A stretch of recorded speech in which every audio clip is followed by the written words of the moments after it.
Because we're back, Aaron. We're live. No, we're not. You're lying. What do you mean? Kev and TNA are not live. I would love to be sponsored by TNA, but they don't. Me too, brother. Well, I'm wearing a different company's hat, so I don't think they would like that. Wild. I can't believe not even the one they're partnered with either. What a scumbag. Listen, I don't have enough money for hats, so if you would like to buy me one, I don't even have one myself. Okay, well then, so who's the fake fan now? Look at this. Look at this layout, though. The layout from our good friend Stitch. We love him. We had to get rebooted. The DVD logo's going super fast. I probably should have found a slower one. Nah, I like how fast it is. But it's kind of fun. It's gonna hit the corner. It's distracting. Let's go! It hit the corner. Let's go. It's distracting me. Oh no, it didn't. It was like it went bup. Whatever. This is gonna be constant plum fuckery until we get back into our groove. Aaron did sub before the. No, it's not. Aaron subbed before the podcast, so I guess what a wonderful way to come back by me eating beans. Not to show everyone our docket, but like here's the list of games I played. If you're on audio, sorry. Here's the list of games Aaron's played. And I don't know how we're gonna go through all of these in any order. I honestly don't remember the last time I did the pod. All I know is this is every game that I've played a big amount of or finished this year. There's other games I've played, but these are the ones that I've like played at least multiple hours of. That's not. Hell yeah, that's the way to bring it back. Kev's dying already. I love this podcast just for that. God, I hate it there. Where did Aaron's long locks go? Aaron's long locks are behind his head. That's where they are. I was gonna say, I just have a horrible hairline. Leave my Vegeta hairline alone. It is, but I'm so happy to be back for the podcast. As you can tell, it's not Saturday morning. Yeah, so after I, not to cut Kev off, because... Oh yeah, do your thing first. Okay. After after knee surgery, when I came back, we moved stuff around to try to get more room in there. So I want to start using my VR headset and playing Beat Saber again because it's actually a decent workout, like just a little bit of cardio. It's the only thing I ever wanted to play in VR, ever. It's so much fun. And no, he cannot play those keys for you. Yeah, no keyboarding during the podcast unless we get some special money. Give us money. I'll play 1,000 Miles for you. I used to know how to play that actually. I like the cover. I think I sent you the cover, right? The 100 Miles one? No, not the gangster rap one. I gotta send you a song. But yeah, no, we're back. It's not Saturday mornings anymore. We're doing this on Wednesdays for now because it seems like a better time. It's with wrestling. I'm busy 99.9% of the weekends ever, so it's really hard for me to do Saturdays, even Saturday mornings, because a lot of times I have to be on the road by 9 a.m. on a Saturday morning to get to my show. And you're just a sleepy boy. You can't wake up. So. But Wednesdays are very rare. Like there is training at places I could do on Wednesdays, but like Wednesday is my one day. Usually I do training Monday, Tuesday, Wednesday off, and then either shows and training Thursday, Friday, shows for the weekend. So Wednesday's like the one day I normally have off most weeks. Maybe a show here or there might pop up, but... And I know it makes everybody sad. This is normally one of my video game streaming days, but tough cookies, I want to do a podcast, and we found a way to make it work for now, but life is a forever changing schedule. We'll give you a notice. I would say, just, Wednesday's the plan, but it's most likely going to change depending on life schedule. Between both of us, so. We'll figure a way to get it in there. We're going to get more things going, but I'm happy to be doing it again. Do you know what this podcast is actually going to probably do for me, though? It's going to make you what? Yes, obviously. Okay, but good. I've actually been dabbling, setting up all of my shit again. And it might actually, now that I'm on screen, like the big thing for me since like my surgery stuff is just getting myself to sit down and be on screen. And this might break the ice of that. I mean, I hope so. I still, I want to do more like when we did wrestling watch dogs, we played something like mindless, like Mario Party or something. Like something where we could turn base. Or like Worms. So down for that. Would you do Worms? Have you ever played Worms? I've never played Worms. Worms would be fun, but Mario Party Works is a new one coming out, or it's out? It came out. Yeah, it came out 2 weeks ago. Can you put that on the gauntlet? Because I don't think I ever put that on. Oh, you're on your shit now. So, I guess there's only one way to dive in. We kind of have more, segments planned. The thing about being Wednesdays, we're not going to, we have more time, I feel like, so we don't have to, for one of us to go do something. Yeah. So I got more stuff. We don't have to keep it an hour shorter. We can go a little bit longer if we want. I would go by vibes. I think one of the little segments I have is gonna be fun. We'll do the little news that we care about. As a reminder, this podcast is about just what we care about, what we want to talk about. Like there might be big news, but I don't really care about it. So we're not gonna do it unless you guys want us to talk about it. Thank you. Snitch with my Ouija hat. Yeah, no, this is not for any particular company. I didn't realize that you have it mirrored on the stream because on Discord, you know what? Perfect. I think I could fix that. I think I had it fixed before. No, because if I change it on mine, it'll change yours too. It's fine. Shit. Yeah, no, I support Ouija. Women engaging in acting. Yay, acting. Yeah, acting. What else do we have to do? One of the news articles I have is actually about something with baseball because it's just I wanted to talk about it.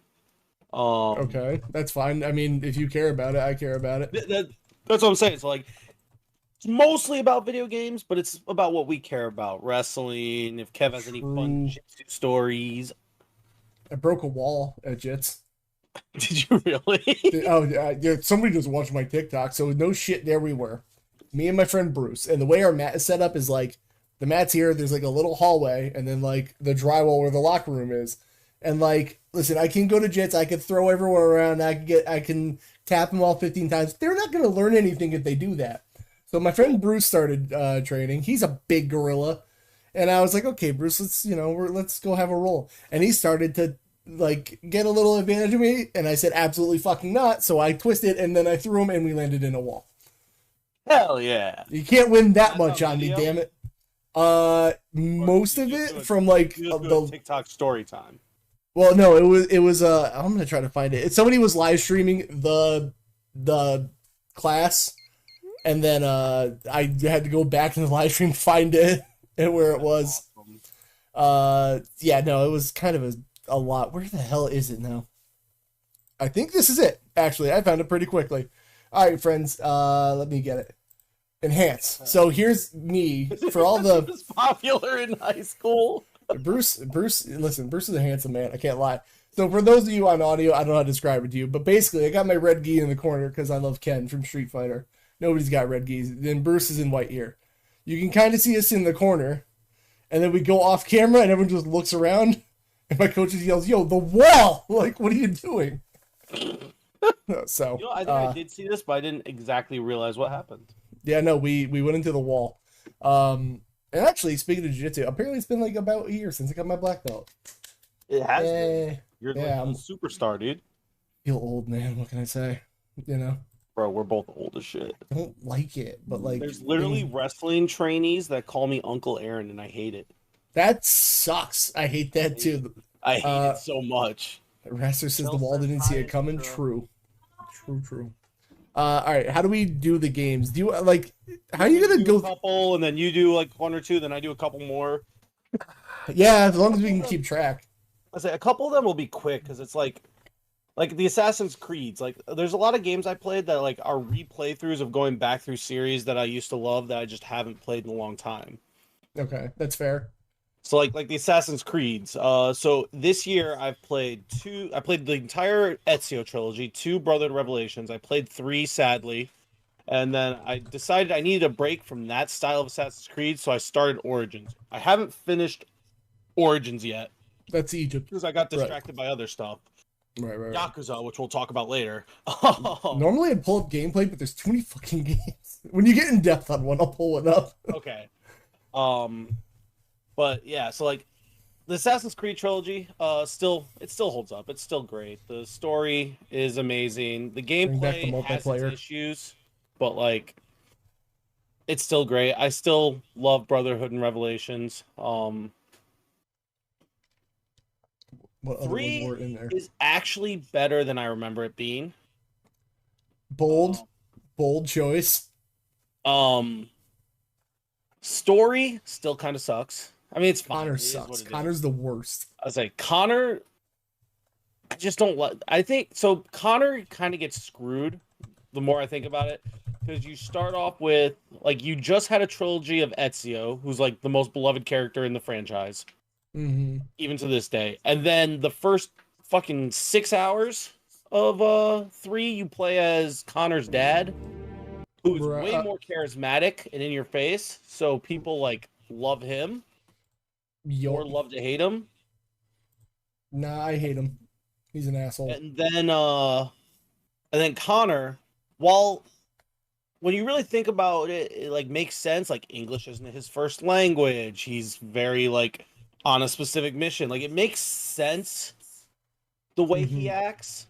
But just coming from such a charismatic lead for the last 3 games and starting with Haytham, it makes him seem boring. When there is depth to his character, it's just different. So I give him a little bit of forgiveness for that, but it's still, he's not Ezio. He's not Edward Kenway in Black Flag. That guy's cool. Yeah.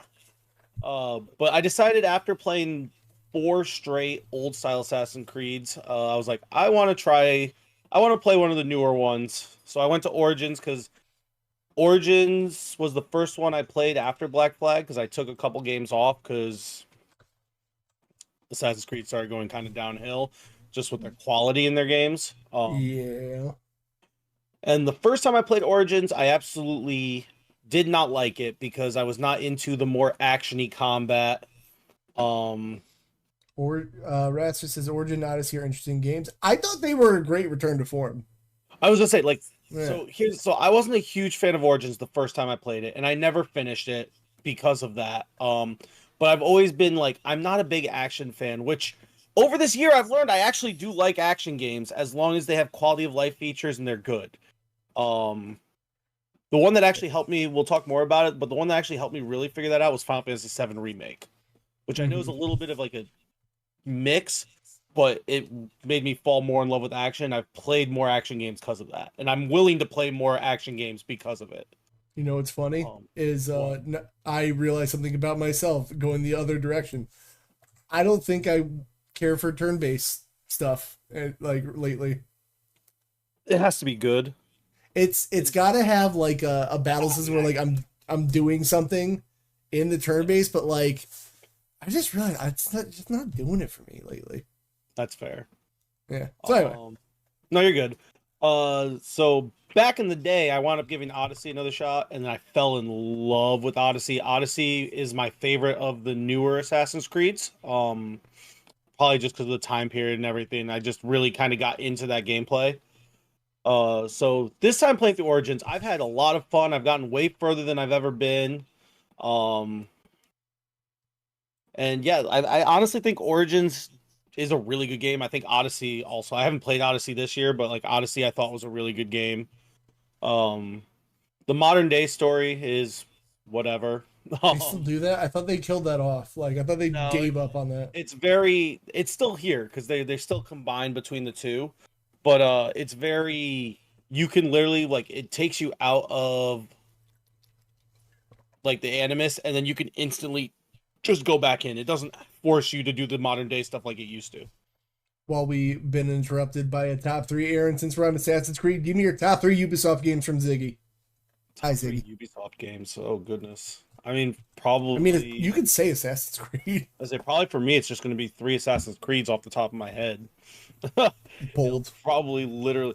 I mean, there's probably other Ubisoft games I just can't think of, but Persona 3 Reload, that's a game I'll talk about in a little bit. That's not well that. I think if I do Rainbow Six Vegas 2, Ghost Recon Wildlands. I forgot about Ghost Recon. Wildlands is so good. Ubisoft. I don't know. Didn't you play X Defiant, dude? They're a super cool crossover shooter. It's an okay game. I need a list of Ubisoft games. Ass Creed Brotherhood. There's my 3. Rayman. You hate platformers. That's true. Yeah, I'm not a big fan of Rayman. I did that because Ziggy says he doesn't think I can name 3 Assassin's Creed games. Bitch, you're wrong. Assassin's Creed 1, Assassin's Creed 2, Brotherhood, Revelations, 3, Black Flag. What was Rogue? I played Rogue. Nobody played Rogue. I played Chronicles China. I played Rogue, and I did not have a good time.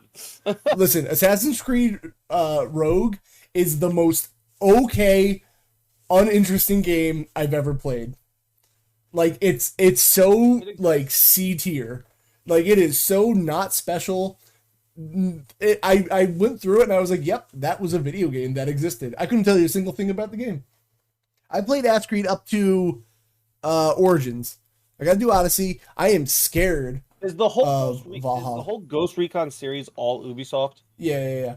Ratzer says Assassin's Creed Rogue over Black Flag. Okay.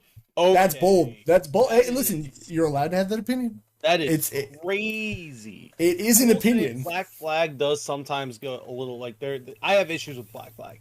Great game, but I have issues. I did say the funny thing, Ziggy, of saying Assassin's Creed 1, 2, 3, and then I went further. And you know what else I played? The Chronicles China. The game is boring as hell. All those 2D ones. I hated the Chronicle games. Oh my god! They did it for Game Club, and I got like 2 hours in, and I was like, "Nah, I'm good."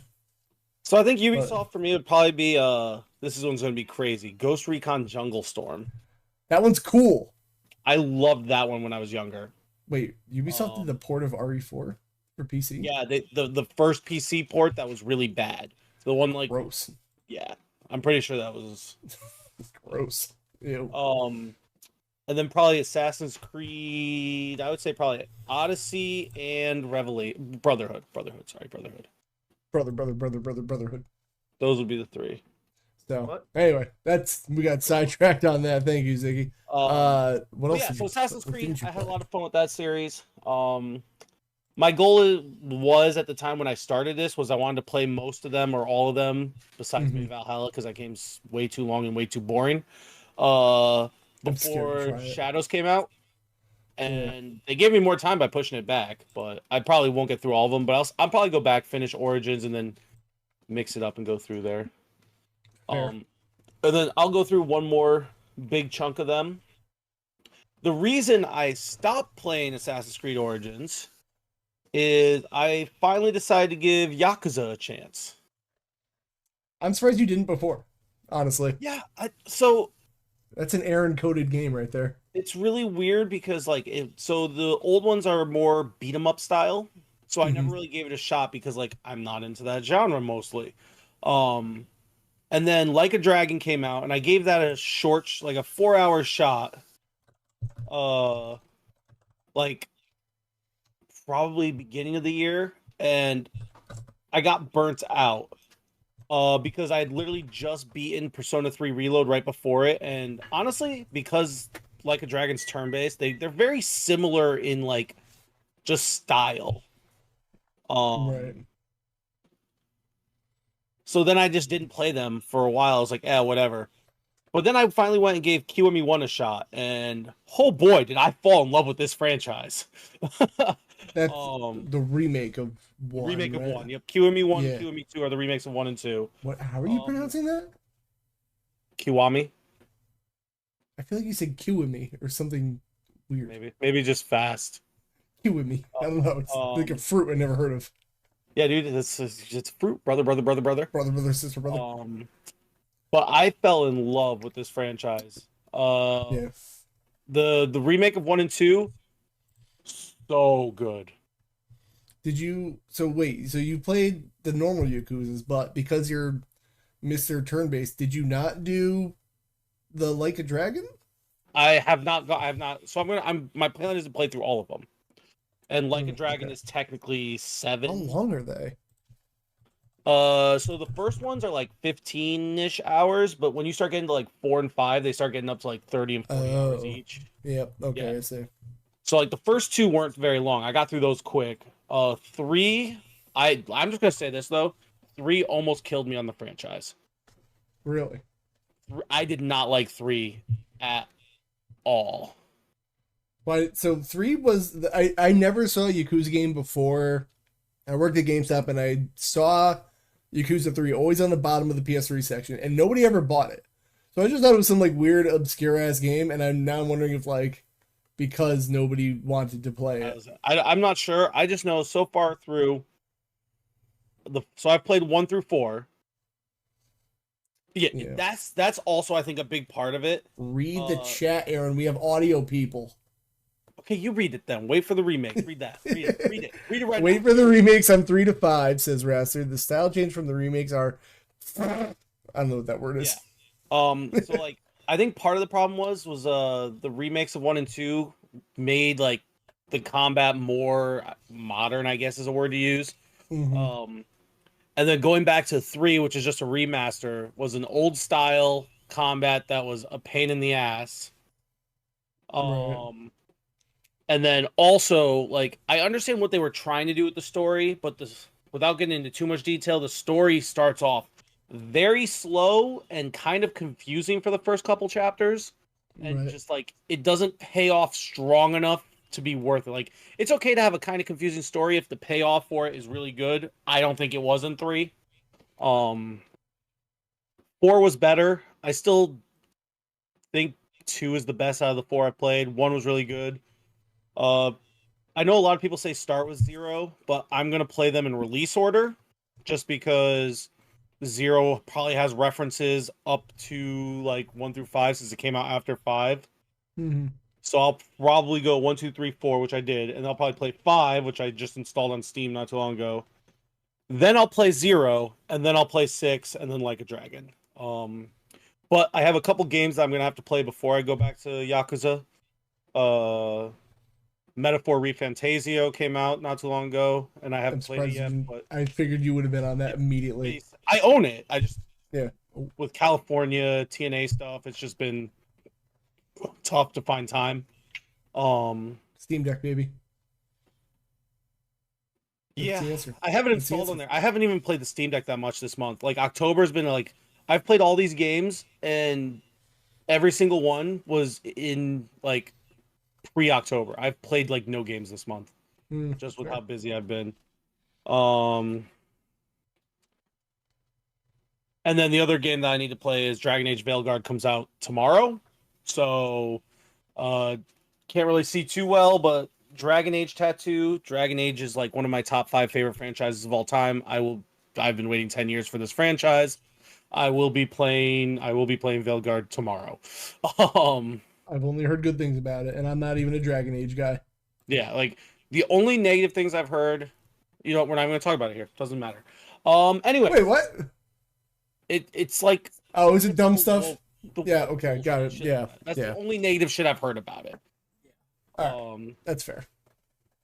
Well, not fair. It's dumb. The people do. You get it. So Dragon Age 1 and Inquisition are good stuff. I think they are great stuff, and I think Dragon Age 2 is very solid stuff.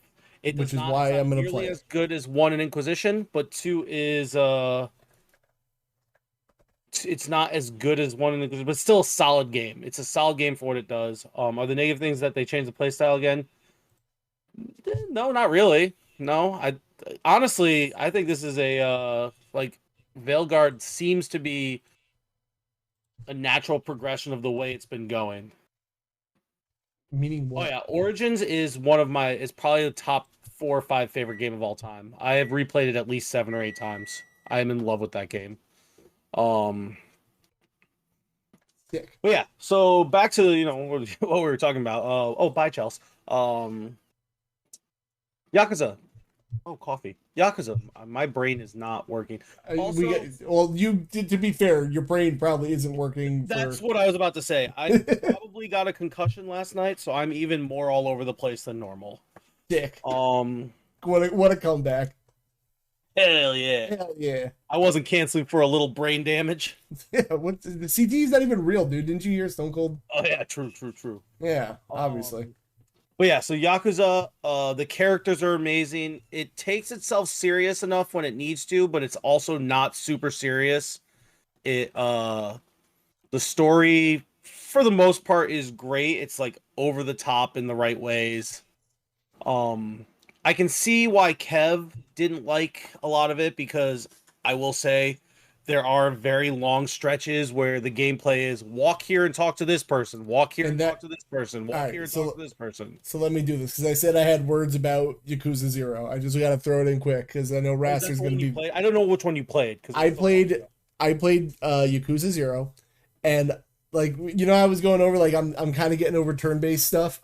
I'm just getting over stuff that is like... I know I got the ADDs. I need to be doing something with my hands all the time. I got to be fiddling. And like, just sitting for Yakuza, there was like 10 seconds of gameplay and then just a cutscene that went on forever. And I know, like, maybe I'm an uncultured swine, but the fact that it was all in Japanese too, and I was just reading subtitles, I'm like, dude, can we just do something, please? That doesn't bother me, but yeah, you like that. Well, it's not even just that. Like, I don't mind like just subtitle games in general. Now, would I like it to be voiced? Sure, but it doesn't bother me. But like I said, when I played through it, I definitely understand why you are not a big fan of it. Because there were stretches where it was like I literally went an hour or two with one fight. I know, but like I want to do and stuff. And the gameplay itself is actually really good. Like the beat 'em up aspects and the combat. Yeah, like, they were fun. It's great. It's just I can understand it's not enough for like your style of gaming. Zoom brain. Just say it. So I understand completely why it's not a game for you. Yeah. But God, I'm in love with it. And I saw Chris earlier ask about which game I was doing the arenas in. The remake of 2, Chris, was the one that I was showing you where I was fighting. I think it was the remake of 2, where I was fighting like Okada and Kenny Omega. That is the one reason I wanted to go through it. Like, I wanted to stick with it because I'm like, oh, I can beat up Kenny Omega, and then I was like, oh, I have to do all this though. Like, it's also like very minor like side thing. But reminds me, I didn't put something else on my list. It's barely noticeable, but whatever. Anyway. Oh, I guess we could talk about that together because I also played that on and off. Well, sick. Well, whenever. Yeah, it's no big deal. I don't know. I guess I'll go through the other franchise that I played the full franchise because there's not a 4th game. I don't care what anyone says. Mass Effect. Right. You've done this like 50 times. We've done like 40 episodes where you're like, I played Mass Effect again. Yeah, I played through the entire trilogy again this year. What a shocker. Oh my god, Aren played Mass Effect again. So good though, dude. It is real good. I'm not gonna lie about that. I need to do an asshole run of those, but like I don't dude, it's so hard though. I feel so bad. I don't want to hurt people's feelings. Literally. I love these characters too much to be mean to them. just looking at Joker in the eye and being like, fuck you. Like, I just can't. Actually, he's kind of a dick, to be fair. Joker's an first asshole. time last year. Did you play the trilogy? Did you play Andromeda? Did you play the weird iPhone game once? So it's kind of funny because I played the first Mass Effect I played was the second one. Which is probably why I love it so much. Then I played the first one, and then I played obviously the third one. I think the hate for the third one is overrated. I think the third one is still a 9 out of 10 game. It's a great game with a bad ending. I don't even think it's a bad ending. It's a disappointing ending, but I don't think it's bad. They didn't fulfill their promises. That was the big issue. They had promises they made and they didn't fulfill it. But so much of that game was built up in a way like you really feel like you're at like a war. Like this is the end of the universe. Which the second game, as much as I love it, and it's probably still my favorite, I don't know, I go back and forth between 2 and 3. It seems like it's a very like self-contained game that honestly you could take the second game out of the story, and besides the character interactions, it doesn't really affect the rest of the trilogy. The first game with the Legendary Edition definitely fixes some of the quality of life issues and stuff, but it's still, while most people say it's the best single game story, I still think it's the weakest of them just because of all the other issues it has. But I still think the weakest of the trilogy is still like an 8.9 out of 10. That's like so bad though, bro. Yeah, so bad. So bad.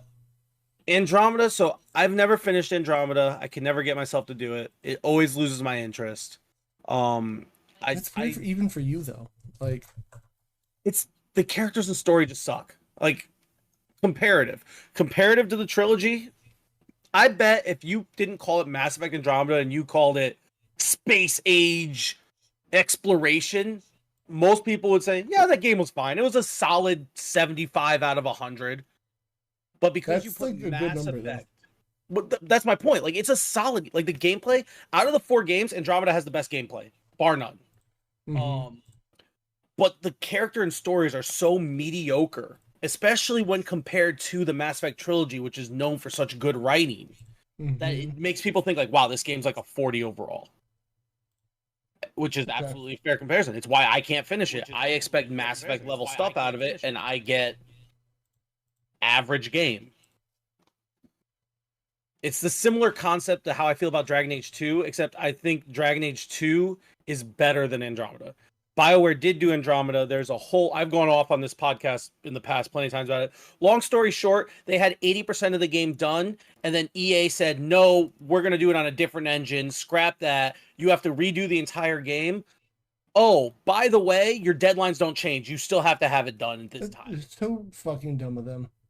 Yeah, like, EA really screwed the pooch on that because, like, they wound up canceling a bunch of DLC that was going to add to the story and a bunch of...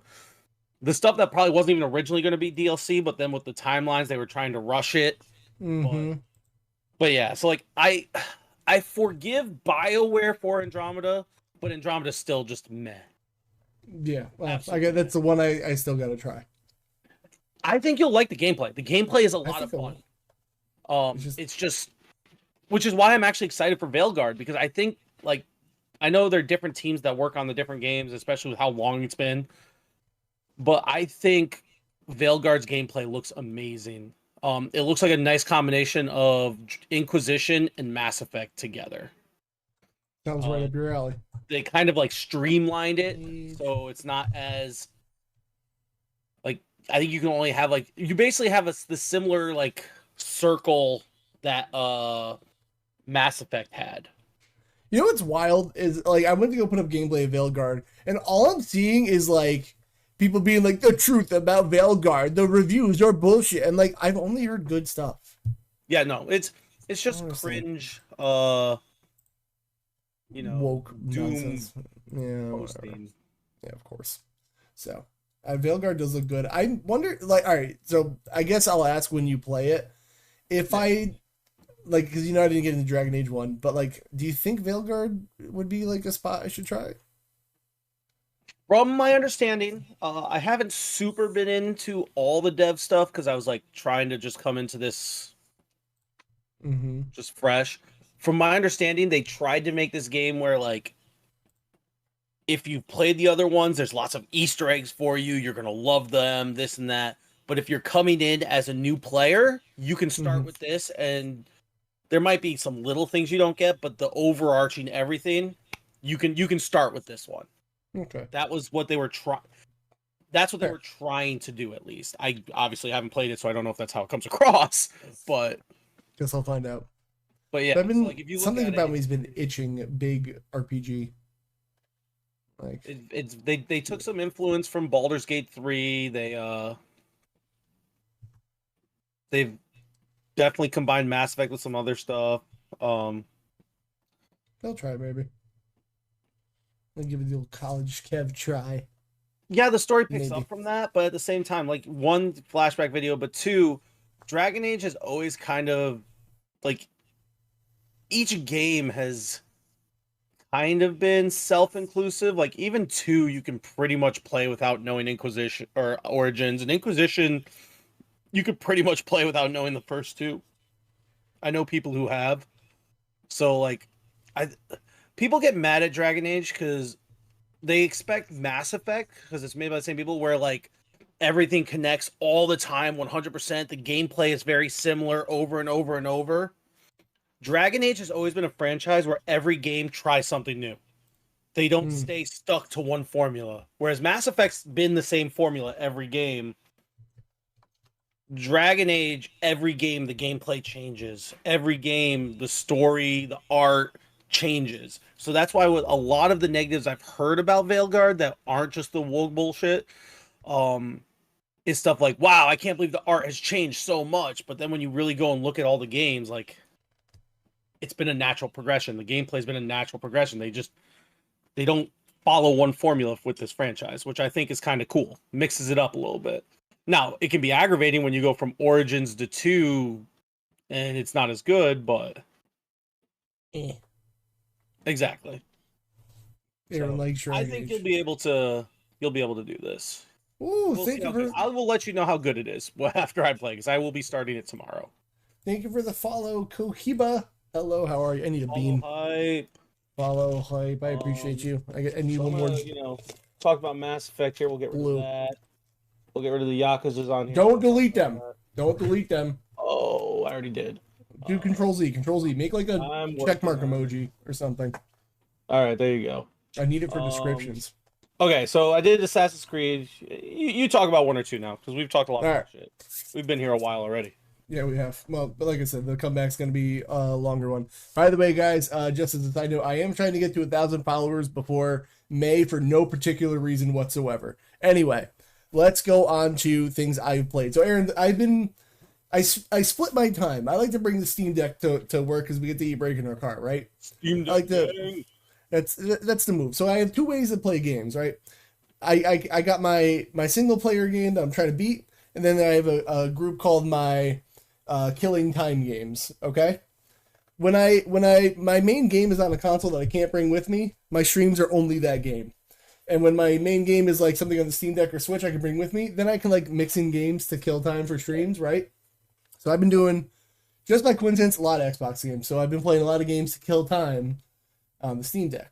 It's my go-to. Because you're an Xbox shill. Yeah, listen, I know that joke was a thing, but like, dude, listen, we're Steam Deck snobs now. That's it, babe. We need to get a Steam Deck snob, man.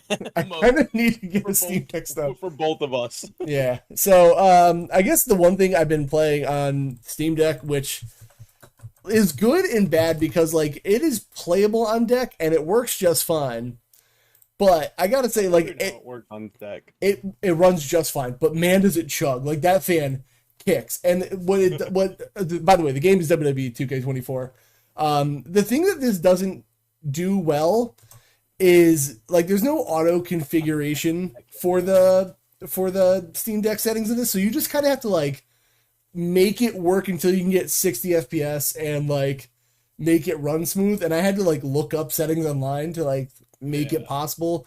Like my audience retention, Ziggy made the joke, and I find it very offensively as an AEW fan that it looks like an AEW show. How dare you? But like I turned the density down. I have it on like 30. I turn the scaling down, and it runs just fine. Honestly, like this is, I have the most memories of playing WWE on my PSP more than the console. That's wild. Yeah, like 2006 is like my PSP game, and I played it to death on my PSP, and like being able to play this on the go anywhere is amazing. Cool. I fucking love 2K24, so I've been killing a lot of that. It's a lot of fun too. Like I think the gameplay overall, they really did a good job with it. I should probably get it on the Steam Deck also, since like I have it on PC. Then what are you doing? Yeah, and I can play it on like the GM mode. There's the word. I couldn't think of the word. Yes. I finish them because like I only do like I'll sit down once, play it, and then I won't play the game forever. So if I have it on Steam Deck, I might actually get through a GM mode. That's actually when I did play GM mode. I found it way easier to play on the PSP versus like on the console. I don't know. That makes sense. I dabbled a little bit in universe mode again. I said that mode just sucks. I'm just gonna be honest. It's not. I don't want to make a whole league. I was say it's for the people who want to go online and like create their own fantasy bookings and do all that. That's what it's for. The thing that like really annoys me is that the cutscenes they pick can like not match up with what happens. Yeah. And like I'm just like, okay, so like Seth Rollins lost the title in the match, but the cutscene he had the belt after the match for reasons like it was dumb. I don't know. Anyway, 2K24 is real good. It's real good. What else have I played? Speaking of, okay, so I was killing time with this today. Mortal Kombat 1, which is complicated on the Steam Deck. So the reason I you know me, I don't know if you can tell by the name. Some people can't figure it out that I'm a console guy. I don't like thinking about settings. I don't like, yeah, I know. Well, people don't get this. Every time I explain myself, they go like, well, why don't you get a PC, idiot? You're wrong. Anyway. So, Mortal Kombat 1 came out for Steam, and it said deck verified. And I don't know who they paid off. Because when this came out, it ran like dog shit on a Steam Deck. Like, did it maybe run well on, I mean, there's not much of a difference. Did it somehow run better on the OLED some reason? No idea. But, like, people said, like, yeah, it's verified, it works, but, like, it runs like 30 sub FPS. It would crash when I was doing the story mode. It got to the point where I got it on Xbox because, but like the thing is, the Steam Deck's become such a like, if I'm not playing a game with an end goal, like a fighting game or like WWE or like a pinball game, like I like to bring it on the Steam Deck because it's a time killer. Yeah. So like I got it on Xbox and I never played it because I'm like, oh, I'm home, so I want to work on something else. But like there must have been some update because something in my brain went, I bet they fixed it by now. And they did. Mortal Kombat runs great. Yeah, you got to turn down some settings because it's you're playing on a little handheld. And also this game takes up like 120 gigs. Dude, that's that's a lot. I have a terabyte SD card in there. It's a lot. But like whatever they did, it runs great now. I like Mortal Kombat 1. I still think 11 is better because they changed the like there's like a cameo fighter system. Like you have an assist person now. It's kind of weird. I think 11's better. I messed a little bit with the story mode, but I gotta be real. The fighting game story modes that have been going on, they make no sense. About them. Yeah. No, they make no sense. I'm playing it to just do some arcade modes. Wasn't this one supposed to be like a reboot of the story or something? Yeah, like Raiden's like a human now, and Liu Kang is like the god. Whatever. I don't know. It's all dumb. But Mortal Kombat 1, it's a decent game. I fell into the trap. I'm a hypocrite and a scumbag because Street Fighter 6 was gifted me beautifully by Ziggy. I love you, Ziggy. I did get Tekken 8, and I got Mortal Kombat 1. And goddamn, the DLC for Mortal Kombat 1 is gross. Like, really? So gross. Like I always say, like wait for the complete edition. You know what's gonna happen. I think I just got caught up in I'll cut you off. So Chaz just said there's a few games verified day one and de-verified in a month. If that happens to Dragon Age Veilguard, I'm putting my head through a window. You want to know what game did that? AEW Fight Forever. It used to be playable. It says unsupported now. That's crazy. Not that you know. I know people got issues with that game, but like Veilguard should be fine since it's a stylized art. It's not. But the EA launcher. Oh. Yeah, I don't even know if it's gonna. Is it even gonna be on Steam? Oh, I own it on Steam already. Oh wait, no, Dragon Age. Veilguard. Yeah. You own it on Steam already. On Steam. Yep. Okay, weird. So yeah, anyway, Mortal Kombat 1, good game. Though, I know Veilguard's supposed to be 100% offline, like nothing online at all. I did hear that, but I couldn't verify that. Thank goodness. What was I just about to check? Oh, Mortal Kombat 1 DLC. So yeah. This goes back to like, dude, really wait for games just to be like done when they come out, man. I shouldn't have done this, but I was like so Steam Deck brained. I was like, I'm just gonna get it. I found out a code site for cheap, but like it's on sale for $24.99, right? All the DLC. Oh my God, dude. Like, what is it all called? It normally gives you like a total at the bottom, and it didn't do that. Probably because it's gross. But there's so much fucking DLC, dude. Like, oh, I'm really breaking it. I don't know what I'm doing here. Chaz said there isn't a launcher for Veilguard when purchased through Steam. Oh my God. Well, I guess that's good. That's correct. I mean, listen, with all you PC people, I don't know. I really honestly don't find it too big of a hassle to click a different icon. When it comes to Steam Deck stuff, I get upset. Steam Deck, yeah. That's the issue. I can't. It doesn't tell me all the DLC pricing, but if somebody wants to sit and do the math, it's a lot. Is my point. Even on sale, it's a lot. Yeah. So I should have waited, but I'm here now. I did it. Mortal Kombat 1's a good game though, but like I would tell you, just wait for a sale. It's on sale now, I guess. Your review though, brother. Yeah, I did review it like ass. And then actually that goes back to another thing. Something with the Steam Deck on this, people are getting all different frame rates and like performance things, and people are telling me like I was wrong in my review, and I saw the people being like, no, I'm having an issue. Very weird release. I don't know. Something came out because I saw something about like a patch came out in like April. Yeah. And I guess it works better now. So whatever. If you put your game on Steam, stop making it redirect to your own launcher. Yes, that doesn't make sense to me either. But again, I'm not a PC person. Just click on a different icon. All right, what else have I played? Horizon Chase Turbo. You ever heard of this game, Aaron? No. All right. So the second one I think is only an Epic exclusive and a console. I guess for PC wise, but consoles you can play whatever. Anyway, it's an arcade racing game. Old arcade. Yeah, I was saying it looks like an old arcade racer type game. It is very, very fun. I think it's been on Switch forever. I don't know what came out first, but like it's a super cool little fun arcade racing game that I think everyone should try if you haven't yet. I haven't played the second one yet, but like no items. There's pretty much just nitro and like getting a different car. Like Cruising USA type game. Basically, yeah, but like more fun. It has 2-player and online and split screen and all that. It's a really fun game. Right there, Goldberg. Calm down. Yeah, so that's fun, except when the speech bubble takes up like the left side, like it says something big, and then I can't see the left. So I'm like, can you please stop? But other than that, no, this game's real good. You could probably get it real cheap right now, being that the second one exists. But when the second one does, I assume their Epic deal's not forever because they want the real exclusive anymore these days. Yeah. I'm gonna get the second one on Steam Deck, especially but Epic is almost always timed exclusive. Yeah. Speaking of, can we get Rebirth over on PC, please? Thanks. Rebirth. Final Fantasy 7 Rebirth, the second. Right. I think that's coming. It was free on Epic like twice last year. Yeah, but I can't play it on my Steam Deck, Stitch, without doing some honky dory stuff. You think I'm playing PC like a caveman?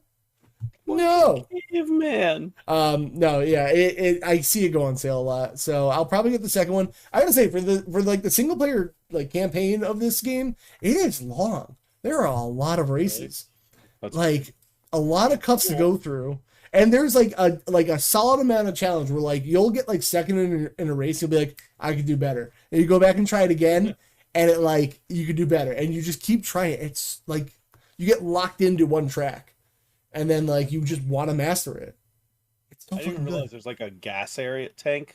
Yes, you have to refill your gas as you go too. Yep. Which comes into the strategy of the race of like learning the track is like when you have low fuel, it'll beep at you like where there's gas on the track. So then next time you loop around, it like respawns it, and then you have to like it's all learning the tracks. It's very fun.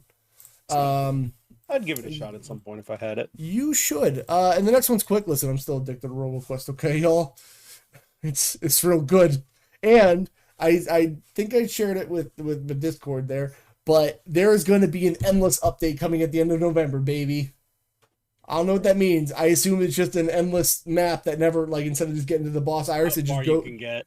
Yeah. Dude, I fucking love that game. They did so many little updates to like sprinkle in some stuff. Someday I'll play that game with you. It's so fucking good, dude. I'm telling you, like, please.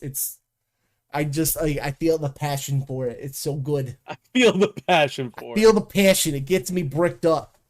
I think that'll I'll throw it back to you for a bit. All right.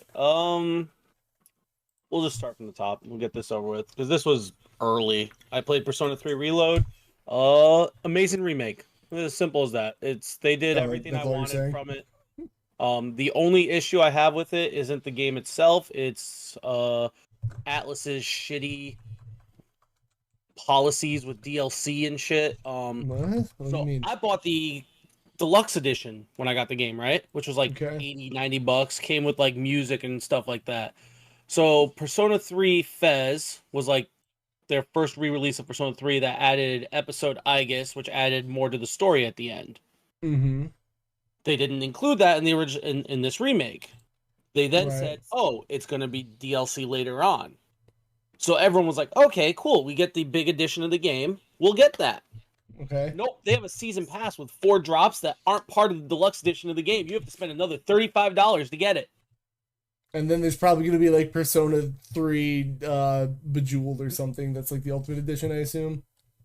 No, they probably won't do that with this one now. They'll just but yeah, so if you look on if you look on Steam, all the reviews for episode Aegis are all negative, and they're like, It's not because the game's bad, or it's not because like that DLC's bad, it's because of their shitty policies for it. 3 episode, is it even here? Persona 3 So go to Reload. It was the expansion pass. Go to the expansion pass right there. I see a content for this game. Scroll down a little more. Yep. It'll be wow. Oh, here's it's literally because of yeah, I know I have it on there, but I bought the game on Steam and I want to play it on Steam. They gave Game Pass subs the Reload DLC free forever. Oh, that's neat. Yeah. But yeah, it's literally because of just the way they treat, like, literally if you go back to just Reload, very positive reviews. Scroll down to the different versions. Oh, all this here? Oh, no, up a little bit more. Oh, yeah. So you see, yeah, so I got I think I got the digital deluxe edition originally when it came out. Okay. And that doesn't come with the expansion pass for $35. That's stupid. All it came with was like music and some like little side shit that didn't matter. I can't think of a single digital deluxe edition that's ever been like worth it ever. I like them when they include all the DLC with them, which a lot of the games will be like digital deluxe edition. You get the season pass, and as the DLC comes out, you get it. So my dumb ass didn't look into it, and I just assumed, along with a lot of other people, that Atlus wouldn't be money-hungry jerks, which is the worst part of Atlus. Aren, you're stupid for thinking that. That's your fault. Literally, that's what I'm saying. I'm stupid for thinking. Yeah, that is your fault. But yeah, so that was that's my one issue with the game, and I still have not played episode Aegis because of that, because I just don't want to. I'll eventually get episode Aegis when it goes on sale for like $5. Until then, I'm not buying. I'm not spending another $35 on this game. Yeah. Even if I really loved it and I've played it 1.5 times and I've put over 100 hours into it. Who buys DLC for games? Not me. Actually, I really don't. Me, constantly, all the time. Well. But yeah, good game. They did a lot of good stuff with it, and I love it. And if we're going to keep on remakes, we can go to Final Fantasy VII Remake, which I really don't have much to say except for I was one of the ones that always said Final Fantasy VII is a good game, S-tier game, but one of the most overrated games of all time. Amen, brother. Final Fantasy VII Remake, now I understand the issues of it being one part of the story. I understand all that. But as a standalone title, made me love the characters more than Final Fantasy VII ever would have. Mm. They've fleshed out the characters a lot, which you'd expect from turning a 10-hour section into like 50-hour game. Yeah, but I still don't know if that's padding or not. Everyone tells me like, no, but there's cool stuff involved. I'm like, I can't fathom how they've stretched it out like that. It's just the gameplay's different. The gameplay makes the game take longer, first off, because a battle that will take you 2 seconds because of turn-based, I know it's not, it's active turn-based, whatever, could take you a lot longer. A boss battle that'll take you 10, 15 minutes could take you a half an hour to 45 minutes in the action version. So that made it longer. They gave pretty much all the characters more personality, a little bit more background.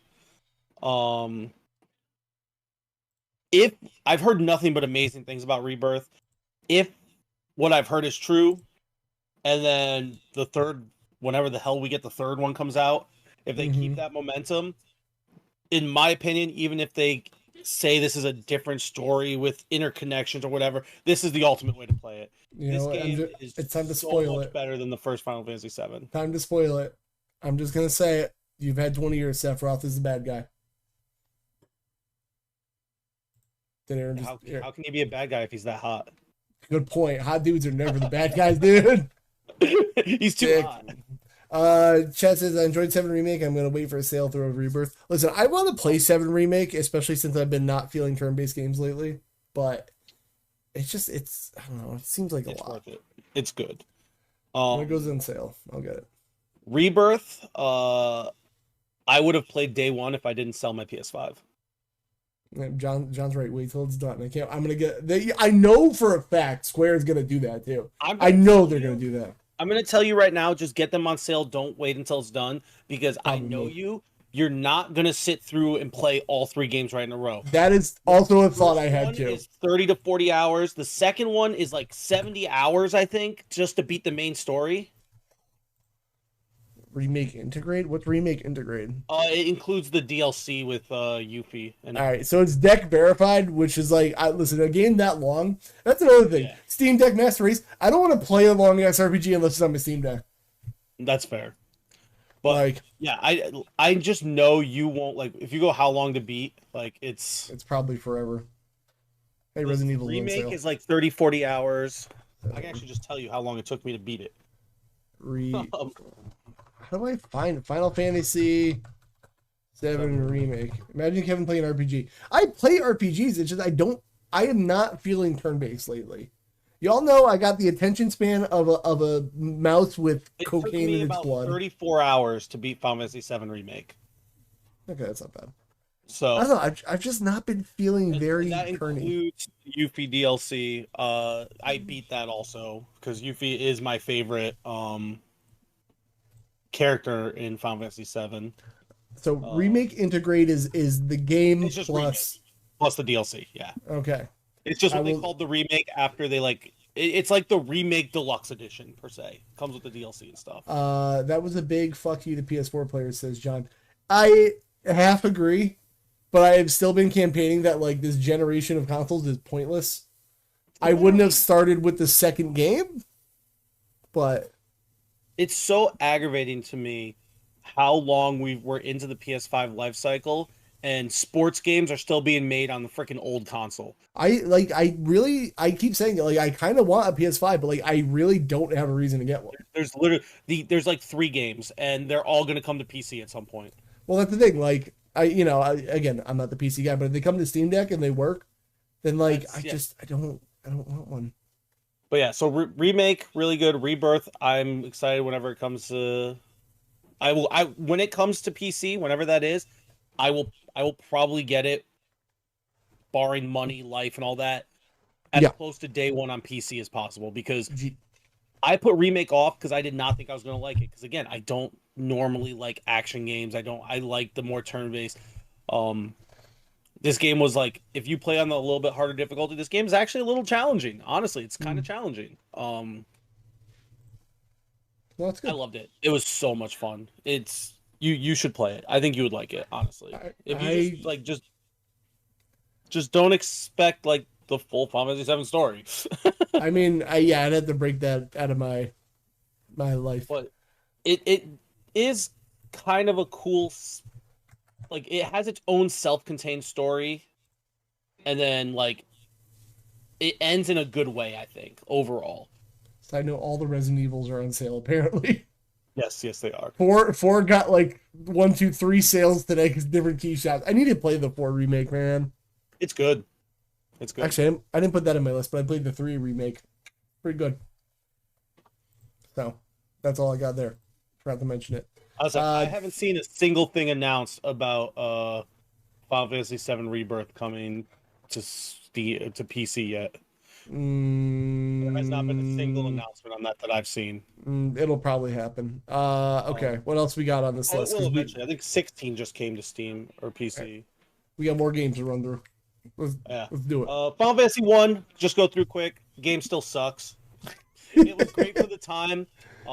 Did you try it again? No, I beat it. Oh, okay. Yeah. That's what the Steam Deck's good for, is I could just grind through shit like this. Yeah. Ratzer said Resident Evil 4 Remake is good but confusing for a first playthrough with how they remapped it. But with the first playthrough, what do you care how it got remapped? It's confusing if you're someone like my friend Chris, who is obsessed with 4 and knew where every little pixel was in the game. Oh, that because they definitely changed. Like I watched him play and talked to him while he played it once, and he was like, wow, they moved this, so now you come into the back of this house. Like at this part of the game, you'd normally be in the front, and it was really cool, like to hear his like understanding of it, and that could make it confusing. But if you're not like super obsessed with Resident Evil 4, like if you're a casual Resident Evil 4 fan, you won't know the difference. Have you played Resident Evil 3? What they're saying. What? Have you played Resident Evil 3? The remake? Yeah, either. I've dabbled on the remake. Okay, yeah, the remake is apparently like so different than the original. Like I was streaming it, John was telling me how like none of the game I'm playing is like the original at all. Basically, there's a lot of changes and a lot of cut content. RE4 is the best Capcom game ever. Wow, it's a weird way to spell Power Stone. Weird. I feel like Chris would agree. I mean, I love Resident Evil 4. I'm waiting for Power Stone remake, man. I can't wait. Then we'll just go to Death End Request. Kev would hate this game, but it's Death like End Request. Yeah, it's like a weird turn-based mixed with visual novel game. Oh, this sounds terrible. Yeah. It's actually kind of fun. Because like the point of this game is to find out every single way to die. Oh, wait, I'm good at that. Yeah, like There's also you get a car more alarm going endings off. and stuff by finding out different ways to die, which is kind of cool. But yeah, well, it's I decent. guess I would say it's like a C+. I enjoyed it enough that when I get a chance, I'm going to get the sequel on sale. Rasser has never played Power Stone, but it's giving Neo Geo vibes. It's like if Smash Brothers was in a 3D arena. That's weird. It's great. Whose car alarm is on outside? Fuckers. Stab. I hope nobody can hear that. It's not mine. That's all I care about. Thank you, T. Let's skip those ones. Marvel Snap, we don't really have to super talk about. I'm still playing it on and off. I love Marvel Snap. I love card games. Which brings me to the game that just came out last night, Pokemon TCG Pocket. It's basically like if Yu-Gi-Oh! Duel Links. It's like Pokemon's version of Yu-Gi-Oh! Duel Links. It's a faster version of the game with its own little bit of like rules and stuff that's a little bit different. I've only played today, but it's fast-paced. If you like Pokemon or card games or the Pokemon card game, very addicting. Why is this Hearthstone? Why did we just go into a Hearthstone ad? I don't know. Sorry, it's an ad. I mean, it's the Pokemon trading card game, right? Yeah. If you like Pokemon, if you like the Pokemon trading card game, and you like wasting time on your phone, try it. It's worth the try. If you don't like any of those things, don't try it. It's that simple. Do you feel any need to spend money? Need? No. Okay. Will I maybe get like every mobile game, there's a premium pass. They give you the first 2 weeks free, and then you can cancel it if you want. All right. You get like an extra pack a day with it, plus some other bonuses. I'm gonna give this a week of the free pass, week or two, like up until for the free pass, and then decide if I want to. I have a $10 limit I spend on mobile games a month. Okay. Usually it goes into the Marvel Snap season pass. We will see in 2 weeks if I like this game and more than Marvel Snap, I will move that $10 to this per month. Okay. I feel like this would be like take over your life more than Marvel. I could definitely see people, because there's definitely ways where people will drop a lot of money in this game. Yeah. My brother-in-law would love this. I'm sure he knows about it. Yeah. Chaz asks, how many times do they get a relaunch? This is not a reboot of the Pokemon TCG. This is its own thing. Just like Yu-Gi-Oh! Duel Links is its own thing with a faster version of like the game with its own rules. It doesn't play like it. It's in its own little thing. That is what this is. This is nothing. Like, this is not a reboot. Yeah. I mean, it's another way to play it, though. Well, it's like, it's not, you're not playing the exact, like, you don't put energies in your deck. You get 1 energy per turn. Like, it has its own rules. It is separate. So it's not the normal card game. It's like a faster version with its own rules. I thought it was like, because I was like, I could like get into the card game again, but yeah, so it is the card game, and it uses a lot of the same Pokemon and stuff, but it is a faster version. Instead of having 5 for the bench, it's literally Pokemon speed dueling. It's Yu-Gi-Oh! Duel Links for Pokemon. It has its own rules. Instead of having, like, say, 3 bench Pokemon instead of 5, you don't win by collecting prizes. You have to get 3 points, which is either house rules, kind of, yeah. Yeah, John said it's like house rules and Monopoly, which means throw it out the window. Got it. There's like you get 1 point for knocking out a Pokemon or 2 points for knocking out an EX Pokemon. And you need to get 3 points to win. You choose what type of energy your deck gets before when you build your deck.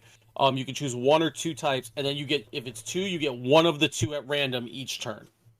Okay. So it's very.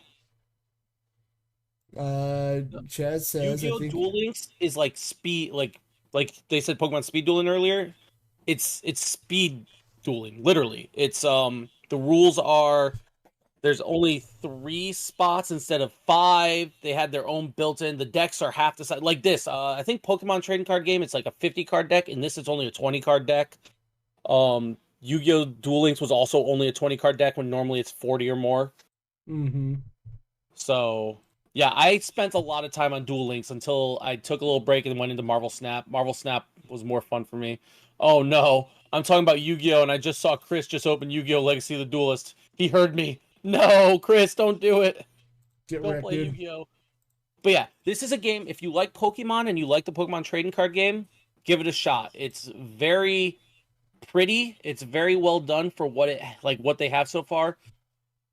Mm-hmm. I will say, if they don't add any new content within a month or 2, it's going to get boring quick because there's not a lot of content in it yet. But they seem to have plans for updates and stuff, and it's a mobile game, so there will be. Yeah, well, they're better. Very pretty game. That's all I've done today. Again, I've only played it one day. My opinion might change, but it's basically all I've done since I got home from work.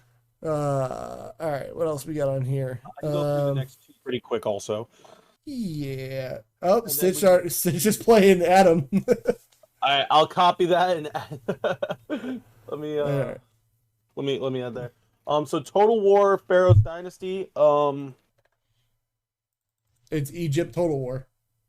Basically, the background in this is they released Total War Pharaohs and it was bad because they cut out a lot of content and it was awful, and it was so bad and got so review bombed that I forget the company that makes it. Basically said, "Isn't the Sega studio? You're done. We're not doing it. Like, we're not releasing any updates or anything." And then, out of nowhere, like 8 months later, they must have like greenlit to let them just do something. Everyone who owned Pharaoh got a free update that was like 40 gigs. Huh. That they called Pharaoh Dynasties, that added so much to the game that, like, basically, if this was the game on release, everyone would have loved it. It fixed almost every problem everyone had with the game, and the company didn't get a single penny out of it. They just wanted to release the game that they originally had planned to make, that the publisher forced them to put out early. But yeah, it's basically Ancient Egypt, Total War. If you like Total War, you'll like it. If you don't like Total War, don't play it. No, I won't. Don't worry. But it's fun. If you like strategy games, I like the combination of turn-based on the map with real-time strategy battles. It's like a nice little mix. And then the other real quick one is Fire Emblem Engage. Still haven't beaten it. I also have to loses play my that. interest every time. It's the gameplay is great. The story and characters are very meh. All right. I like a lot of the characters. It's just like the story is very generic. If this story, if you told me this was the story of the first ever Fire Emblem, I'd be like, yeah, that makes sense. Came out in like the late 80s, early 90s. Yeah, that makes sense. But for a game coming out in whatever it came out, was it this year, last year, whatever, 2 years ago? I don't even know at this point. Civ 7 explodes PCs. I say Civ 7 comes out next year, I think. Yeah, I was gonna say. But yeah, Engage it's fine. It exists. Civ 7 on Steam? Nope. Oh, it's gonna be eventually. You talking crap about Fire Emblem? You better calm yourself. Listen, I like Fire Emblem, but I gotta say they I feel like they kind of went too hard on it for a while. Just give me the remakes of the GameCube and Wii games. That's all I want. No, we need a remake of 4 first.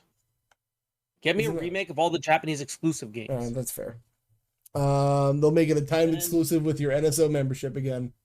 Ugh. But hello, Adam. Yeah, they will. What else we got on here? I can't really say they went hard on Fire Emblem. What do you mean they went hard on Fire Emblem? Like it was like ever since Awakening came out, I feel like they were just like game. Like I feel like they've been really. I mean, Three Houses came out in 2017, and there's only been one actual Fire Emblem game since then, Engage, and there was one spinoff. Why does it feel like more? Because you play Smash Bros. And you hear the stuff online how every other Fire Emblem character. No, those people took that way out of proportion. I don't agree with that. Like do I need Piranha play it? It's probably because you talk to me, and all I ever do is talk. That's probably fair. Yeah, that's probably like Fire Emblem a lot. Because those Three Houses came out in 2017, and since then we've gotten Three Hopes, which is a Warrior spinoff, and Engage, and that's it. And then I guess the re-release of 1, the first time ever in English. Nice. But, yeah. Well, all right. What else we got in here? Engage is just not as good. It's fine, but it's not as good. Fair. I have 3 games left, but just crank them out. Go ahead. Oh, you want me to? Okay. So I didn't finish it yet, but I've been playing. So I think I was in a John stream right around when Echoes of Wisdom came out, and I was talking about Zelda and how I haven't really played many of them. So I've been playing Minish Cap. Good game. And I'm having fun. Great game. That's about all I can say about it. Like I'm not a big Zelda person. I don't play that style of game, but I dabble. I play like an hour a week. Honestly, I don't play a lot because I don't want to burn myself out on it, but I'm enjoying it so far. I feel really stupid at times because I'll get stuck at like a random puzzle and then I can't figure it out, and then finally I figured it out. Follow your pride and just look it up. Oh, I did that with one of them. Okay. I did that when I was with Chris. I was like, so you can like use the Steam link to stream the Steam Deck to your PC. You're playing on GBA hardware, Aaron. Yeah. Well, yeah. Yeah. Obviously. Yeah.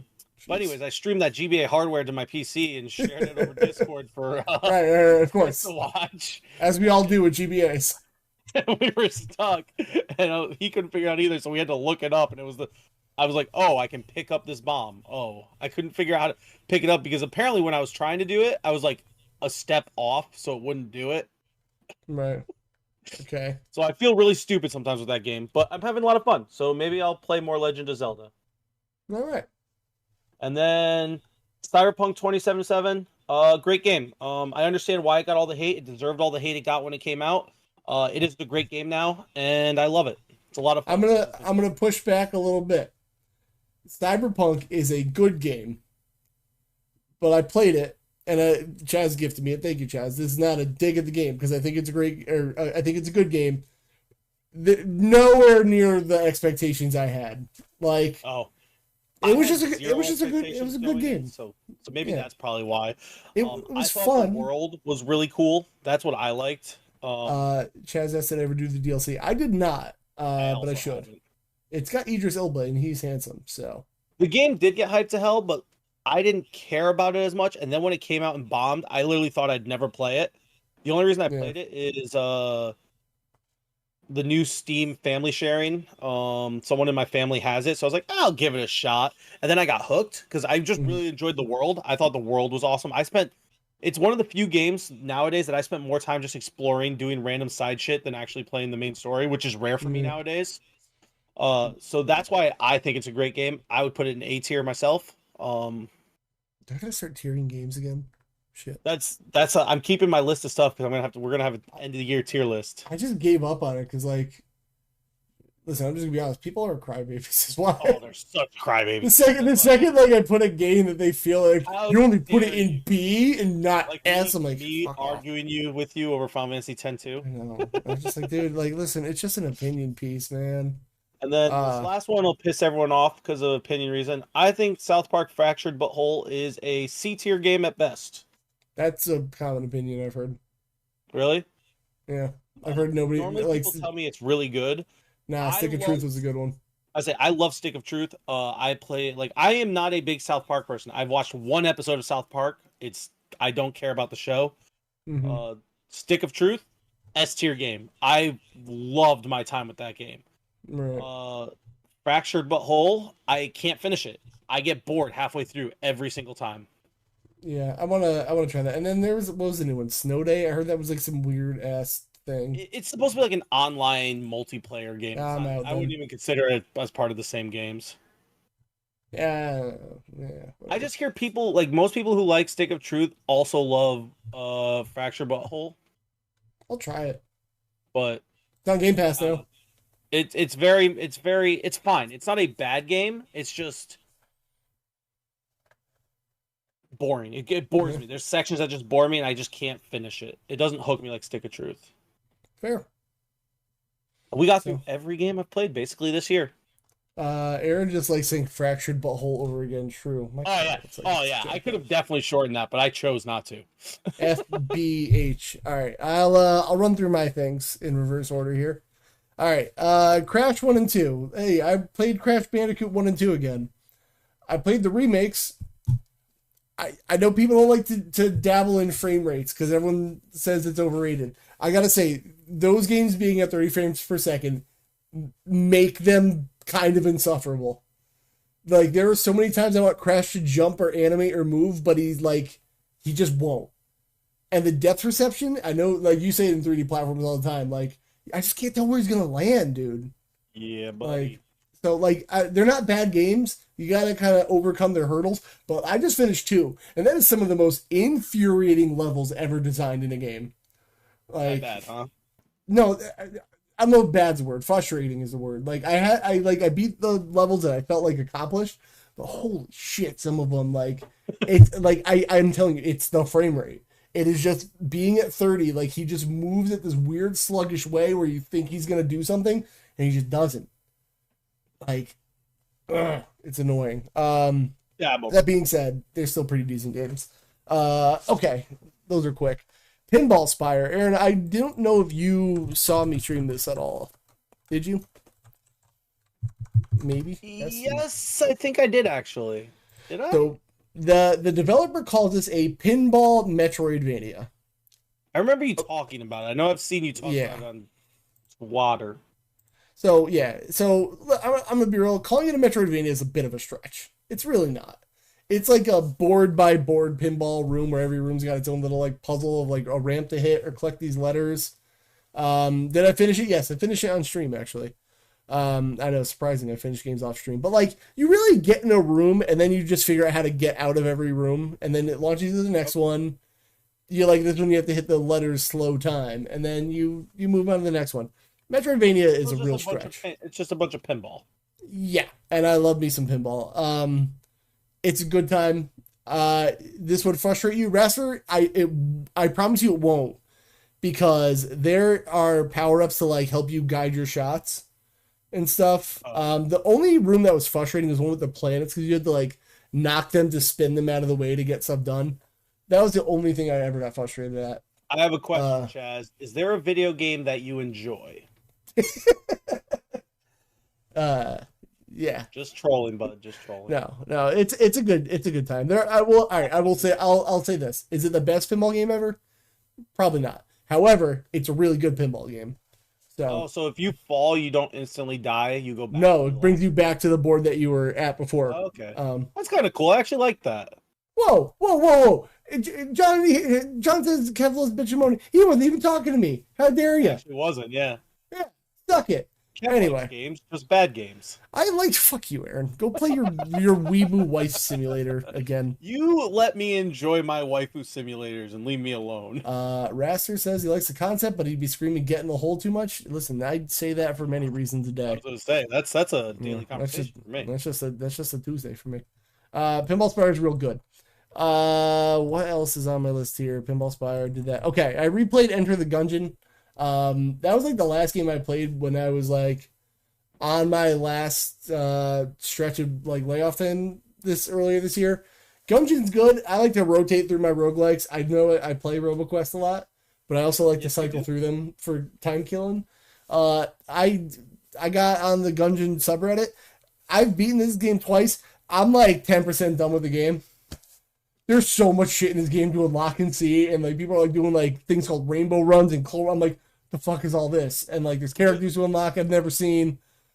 Fuck, I want to play Gungeon. However, I want to play it like co-op with somebody, but it like from when it came out, it only does like local co-op, unless you do Steam remote play somehow.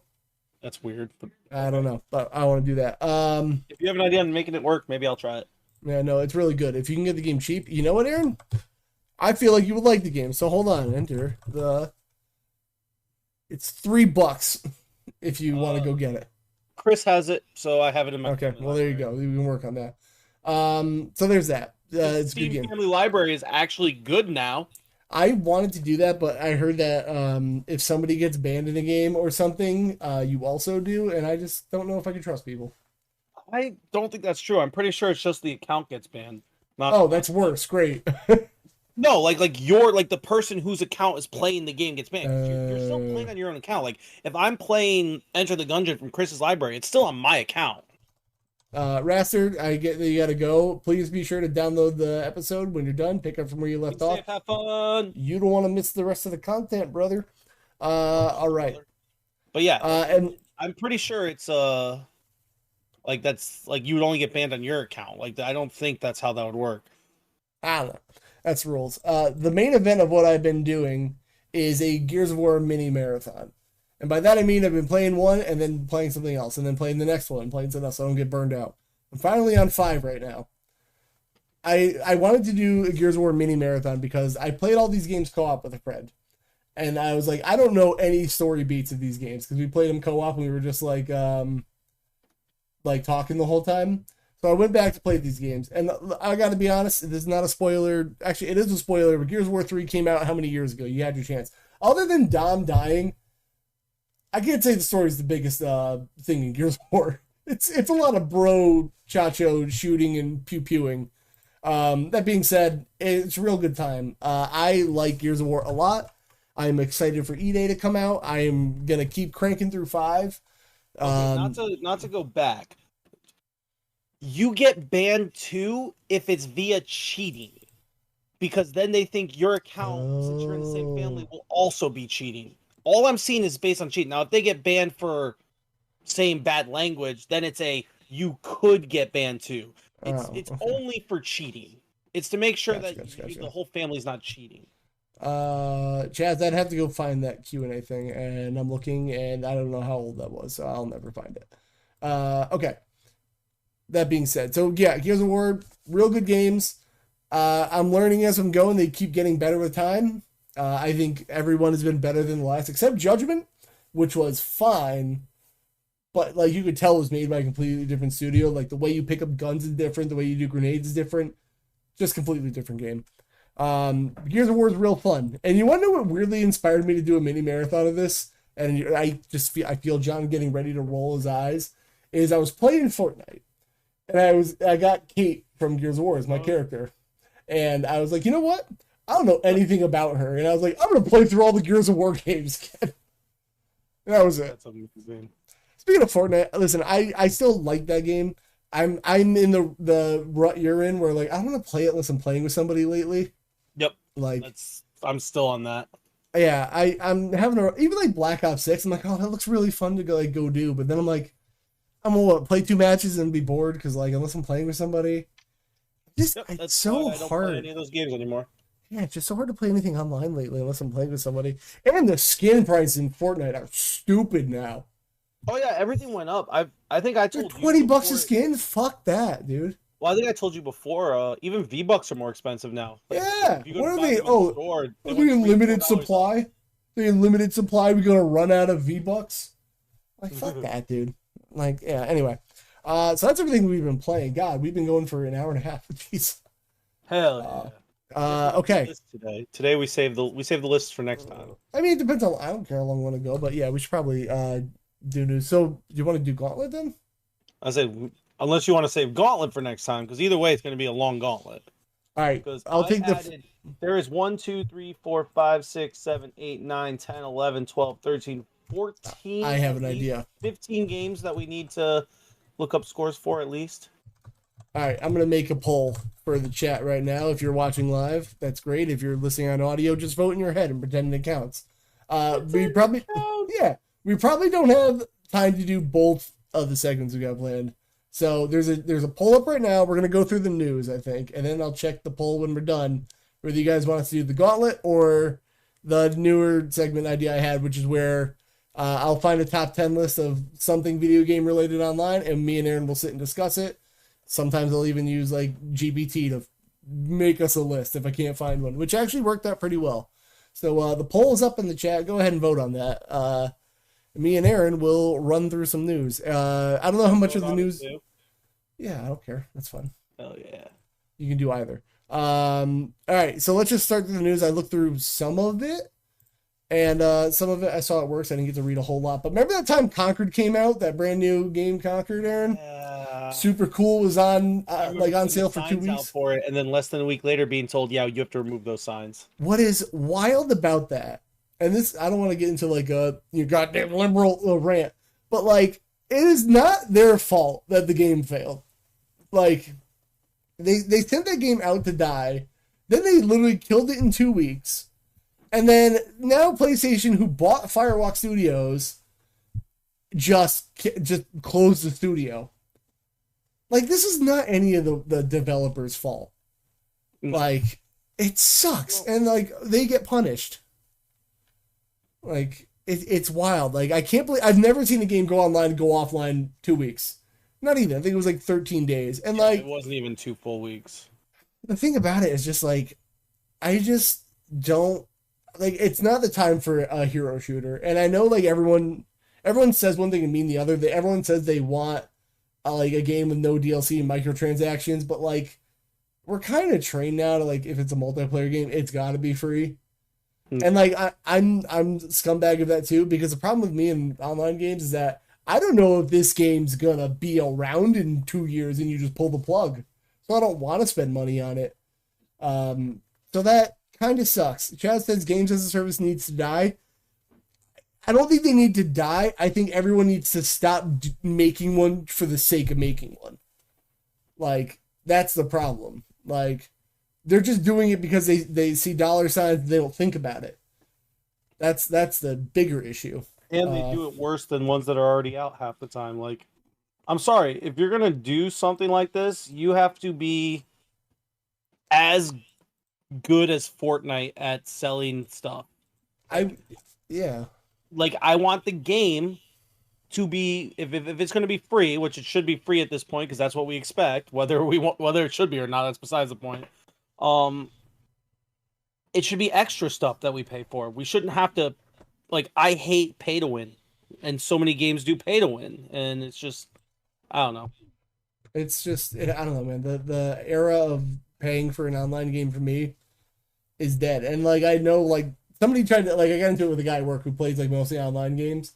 He's, like, what you would call the more casual. He's like, yeah, but, like, once you beat a single-player game, it's done and over with. Problem is, if I want to replay it, I can anytime. But, like, yeah, you know, it just, I don't know, man. It kind of sucks. And I just think it sucks for the workers because they just did what they were told. And, like, I just want to know at what point the executives start getting in trouble. Like, I don't know what Marvel Heroes was, but there was a I don't Marvel remember. city builder type game that Anitra liked Okay. that got canned, and she's still mad about it to this day. If she heard me say that, she'll probably come out yelling. Marvel Avengers Academy. She just Yeah. yelled in the other room. There we are. So sucks to be conquered. I feel bad for the devs. It's just I mean I don't really think it was gonna sell well either way because I think we're just over hero shooters, man. I feel like this was like a 2016 thing. Yep. That sucks. Oh well. All right. Sorry about Firewalk. Hey, do you remember Rayman that we were talking about, Aaron? Yeah, Rayman. Woo! So apparently, there's rumors going around that Rayman is going to be getting a remake of some sort, which I find, I just find it funny because they like Ubisoft just went on a thing about how like the new Prince of Persia Lost Crown 2D platformer didn't do well in their eyes, so like they're just like, I oh, hate how like all these different like publishers are like, this game made us $2 million, but it didn't do well because we expected it to make $2.7 million. yeah, they gotta That's set what their happened with Midnight expectations. Suns. Midnight Suns, it's not first, but like after a little bit, made money. They made a solid profit, Right. but we're not good. They gave a sequel bait that we're not going to get because it didn't perform up to It's expectations. not enough profit, Aaron. Literally, and it's so aggravating because, like, again, this is me being personally mad about it. I love Midnight Suns. I bought it twice. I have it on PlayStation and Steam. I love that game. It's just it sucks because it's funny because Ubisoft is like in the spot where like they're losing a lot of money. They're thinking about selling, and they're like, why can't we make money? We don't know what people want, and people have just been screaming at them for like 10 years to like make Splinter Cell, and they're like, so you want a Splinter Cell cameo next to it? It's like, no, we don't want that. They're like, you do though, and then they wonder why it's not working out. I shed on Nextify before. That game is fine, but like Call of Duty exists. That's the problem. Like it's just Call of Duty. It was going to Marvel's Heroes. It was a Diablo clone. 30/70 split revenue. I don't know what that means. It was around where Disney bought Marvel. Disney canceled the game, caused the devs to go bankrupt. Blah blah blah blah blah. Yeah, never heard of it. Okay. F in the chat, boy. F in chat, boy. So Ubisoft is making weird moves, but on top of that, when Ubisoft goes, oh, I don't know, I can't make money. Hey, they just launched a new NFT game. I saw that. Like, dude, I almost put that in there. I didn't realize you did. I'm glad you did. Like, what do you don't know why you're not making money, and you're like, oh, NFTs, those are going really well. Yeah, like you're fucking stupid. Really well 5 years ago. Yeah, you dumb idiot. Oh God, what did I just do? You dumb idiots. Nah, I just moved the TV source by mistake. I didn't mean to do that. It's just fucking stupid, man. And like they didn't announce it apparently. And what does it say? With NFTs costing up to 50 L's, I don't know, European money, so it's probably pounds. Who the fuck is asking for who's asking for an NFT game in 2024? I thought we learned by now. Nah, dude. NFT. I really kind of want to start a wrestling promotion called NFT. It'll be great. All your fight team. I don't know. It's fucking stupid. It appears to be titles. It's possible to play the game without purchasing figurines. Yeah, okay. Sure. Fucking stupid. And then again, they're just, why are we making money? Damn it. I hate everybody. All right. There's that. Oh, this one just made me sad. Sony Gorilla sounds like it's done with Killzone series. I just got really sad seeing this headline, man. I miss Killzone. What was the headline? I missed it. Sorry, I was reading about the Steam stuff. Gorilla is done with Killzone. That's all. Aw. I just sad personally. I am because we go back to all the time about how Sony was crying about the Call of Duty deal and Xbox getting Activision. They're like, what are we gonna do when like Killzone's just like it's right there, like that you do that. They have or Resistance. So many franchises they could just be like, oh, let's bring this back. Killzone, Resistance, SOCOM. I gave you 3 right there. It's just like there's actually going to be a theme going on for dumb Sony things later on in this. It'll be great, and you might have seen it if you looked up in the top right, but don't look now. Just sad, man. I love Killzone so much. It makes me really fucking sad that we're never gonna get another one. And that tattoo on my back, it's all memories now, man. It's all memories. It's all memories. And what makes it worse is they don't even put the old ones on PS Plus, I don't think.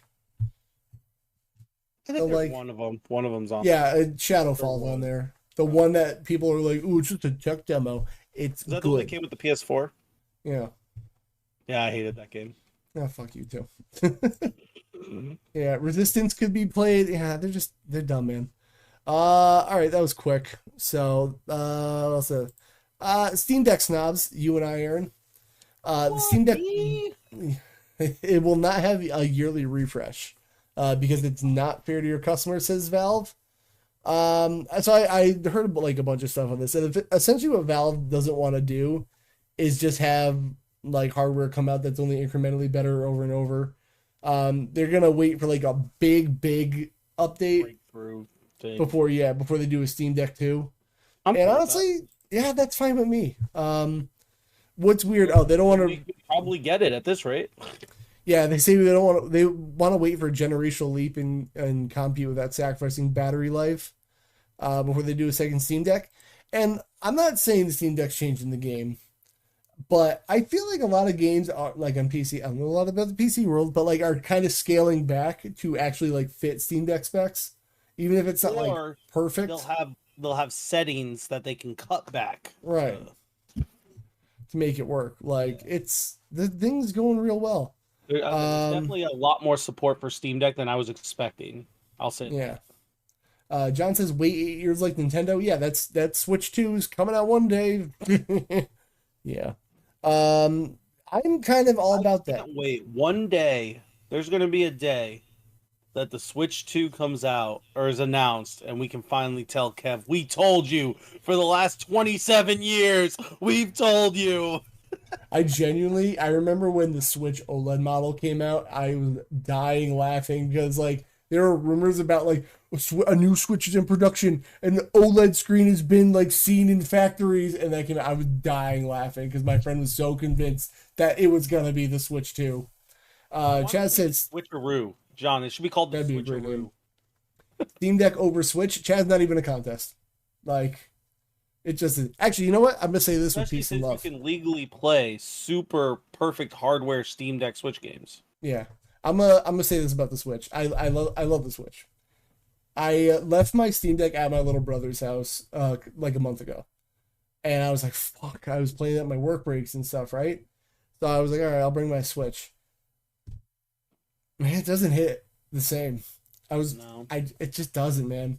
It's good for like those Nintendo exclusives, but like I think I had like I was playing something that's on Steam Deck and Switch that I have. I can't remember what it was now, but it was just like I was playing it, I was like, it runs like shit. It just runs like shit, dude. I can't remember what game it was now. John, thank you for the bits. Zero desire to play Switch. The only reason I'd play Switch is to play like Mario Kart or Mario Party with friends. Yeah. It's still great for Nintendo exclusives. I'm never gonna take that away, but like, you know, I understand that there's always a reason to own a Nintendo console because there'll always be some first party exclusive. Yeah, no, like it's still a great thing. The Switch crawled so the Steam Deck can run. I'm not taking that away from it, but like, I just the whole gimmick of the Switch was like you're sacrificing like performance for portability, and like now that the Steam Deck came out and it was just like, yeah, what if you got both though? And now I'm like, okay, well you did it. I like that. That's it. I can play Hogwarts Legacy on the go. Hell yeah. Oh, going back to Mortal Kombat 1, no way that game should have even been released for the Switch ever. Have you seen it? I remember seeing those. Did we look up gameplay of that? Those were fun. Oh my, like it runs like shit. It's like horrifying to look at. Better than the way it runs on Switch. Yeah, like it just runs terribly. And like I will say this is kind of how the first one ran on the Steam Deck at first. Like it was a little choppy like this and it crashed a bit. But like you know what the sad part is? It kind of doesn't look bad here. And now it makes you look like a liar. I mean, it works. It's just it runs crappily. Like I remember playing 11 because it was on sale for like $3 on the Switch. You shouldn't do that. Oh god, look at that lag between the finisher. Yeah, I don't know how it came out. I mean, it works, I guess, but you know, whatever. Job. Yeah, it works. Not well. I'll take it back. I was a little too mean. Chad says, I've been slowly playing less Nintendo exclusives since Wii 3DS. They lost you as a customer, that too. I'm still in on Nintendo first parties. It's just the games are too expensive. There's so many good like Nintendo exclusive games, like Fire Emblem, Mario, Zelda. Like, yeah, it's annoying that they never go on sale. It's very annoying. Well, that's what, my battle with Pokemon right now. We've been down this road. If you've been to my streams, we're like, I kind of want to, even though I said I'm kind of done with turn-based, but this is before. Just go back. It's Pokemon's different. Pokemon's turn-based, but it's its own thing. Right, but the thing is, like, it's just so, it looks so soulless. Everyone's telling me to play Arceus, and I need to do that because apparently it's very different. But like, I look at Scarlet and Violet, which I know you said are fun, but there's just something dead in the soul of those games that I look at. I mean, your character's just still standing there like a derp ass. Like, it's just hard to get me to want to pull the trigger at them. You know? I think Scarlet and Violet are great. Breath of the Wild and Tears of the Game. Okay, I know what you meant. Are mostly overhyped crap. I still say those games are overhyped, but they were still good. I say there's a difference between being overhyped and being crap. They're not crap. Like I said at like an hour ago, probably. Final Fantasy VII, one of the most overrated games of all time. I still think it's an S tier game. It's still overrated. Yeah. Most people say it's the greatest game of all time. I don't even think it's top 20, but it's still an S tier game. Like, objectively, Nintendo makes good games. Like, they just do. Like, yeah, you gotta flop every once in a while, but like, they make good shit. It's a reason to have a Switch just on that. Yeah. Like, it is hyperbolic. Like, the Breath of the Wild and Tears of the Kingdom I liked, but I don't want those Zelda games again. Like, I was saying, I'm good. Breath of the Wild, overhyped. I still think it's an an A tier game. It's still a good game. It's not crap. I mean, there's always going to be a hater out there. I would know. Everyone thinks I am one. So there's that. Yeah. Speaking of the Switch, I don't know what's left on the Switch, but Xenoblade Chronicles X Definitive, whatever the title is, Xenoblade Chronicles X is finally coming. Did you ever play this one, Aaron? I've never played a Xenoblade. I will tell you, it didn't hit for me, but this is the one that was locked on Wii U, and its big gimmick, mechs, dude. I thought they all had mechs. No. Well, you're playing on the planet you're on is the back of them. I don't really know. I'm gonna be honest with you. I've heard good things. My issue is the stuff I've heard about the gameplay makes me not want to play it. But I'll try it eventually. The gameplay lost me. It's very may not own them, so yeah. The gameplay of Xenoblade lost me because it's like you might like it actually reminds you a little bit of KOTOR, where like you're hitting actions, but like an animation is going on. Okay. So you might like it. I don't like that. I will say, I feel like if I played KOTOR for the first time today, I wouldn't like the gameplay. I just like it because of nostalgia, and I played it as a kid. Well, all right then. Never mind. So maybe you won't like it. The whole gimmick of this game is it's about mechs, but it does take you like 30 hours to get there. So I don't know. Maybe if you see it cheap. Eventually, I'll talk about it. I have too many games and I need to play first. Metaphor, Veilguard. Yeah. There's so many games out. That's my other issue too. Yeah. I think the only game left on Wii U is like Star Fox Zero, and that could just die. Actually, no. It's on Switch. I lied because the Star Fox and Star Fox 64 are on the Switch and the NSO. You don't need Zero. So this is probably the last game was stuck on Wii U. Yeah, I don't know what else is left. John, you're the Nintendo guy. Just let me know. So there. What else do we have here? Oh, this is a scumbag Sony thing I wanted to share with you. So the PlayStation Pro came out, and the whole gimmick of the PlayStation with the side plates, I thought it was to take them off. Scumbag Sony here. They made the plates the same size as the Pro plates are the same size as the PlayStation Slim, but they put the teeth of the faceplates on the console in different spots. What a scumbag move. I don't know what you mean, bro. Hello, Blades. That is such a scumbag Sony move. Like, you made the plates the same size. That bad. Wink, wink. You know what's even shittier is that they have all these cool special editions, but but like the special edition's basically like side plates, like the Monster Hunter one, only in Japan. What does it cost you to put out some plastic plates? Fucking stupid. Just put the plates out over here. I also hate that they don't just sell the plates by themselves anywhere. And they shut down people making plates. Like there's a bunch. I got my friend blue plates for his PS5. That store's gone. Yeah. Like what the fuck, Sony? Like that would have been like, they could have capitalized on that. Just sell the plates at like, I don't know, premium price. You probably could have made a shit ton of money people buying those. Yeah, scumbag Sony. Like, listen, first place Sony. We've said it before. I hate them in first place. You know what else I realized about the PS5? Like, they don't have any third-party controllers that are like affordable. There's nothing for the PS5. Like Xbox has like the PowerA stuff. It's annoying too, because like nothing. I'm not gonna lie. When I PC game, I still use this PS5 controller I have. I love the way the DualSense feels. Mm-hmm. I think it's my favorite controller. So I wish that there was cheaper options that were similar. There's literally nothing. I kept looking around because like I got my little Ghost Cypher right now. It looks very pretty. But like I like having the back button sometimes.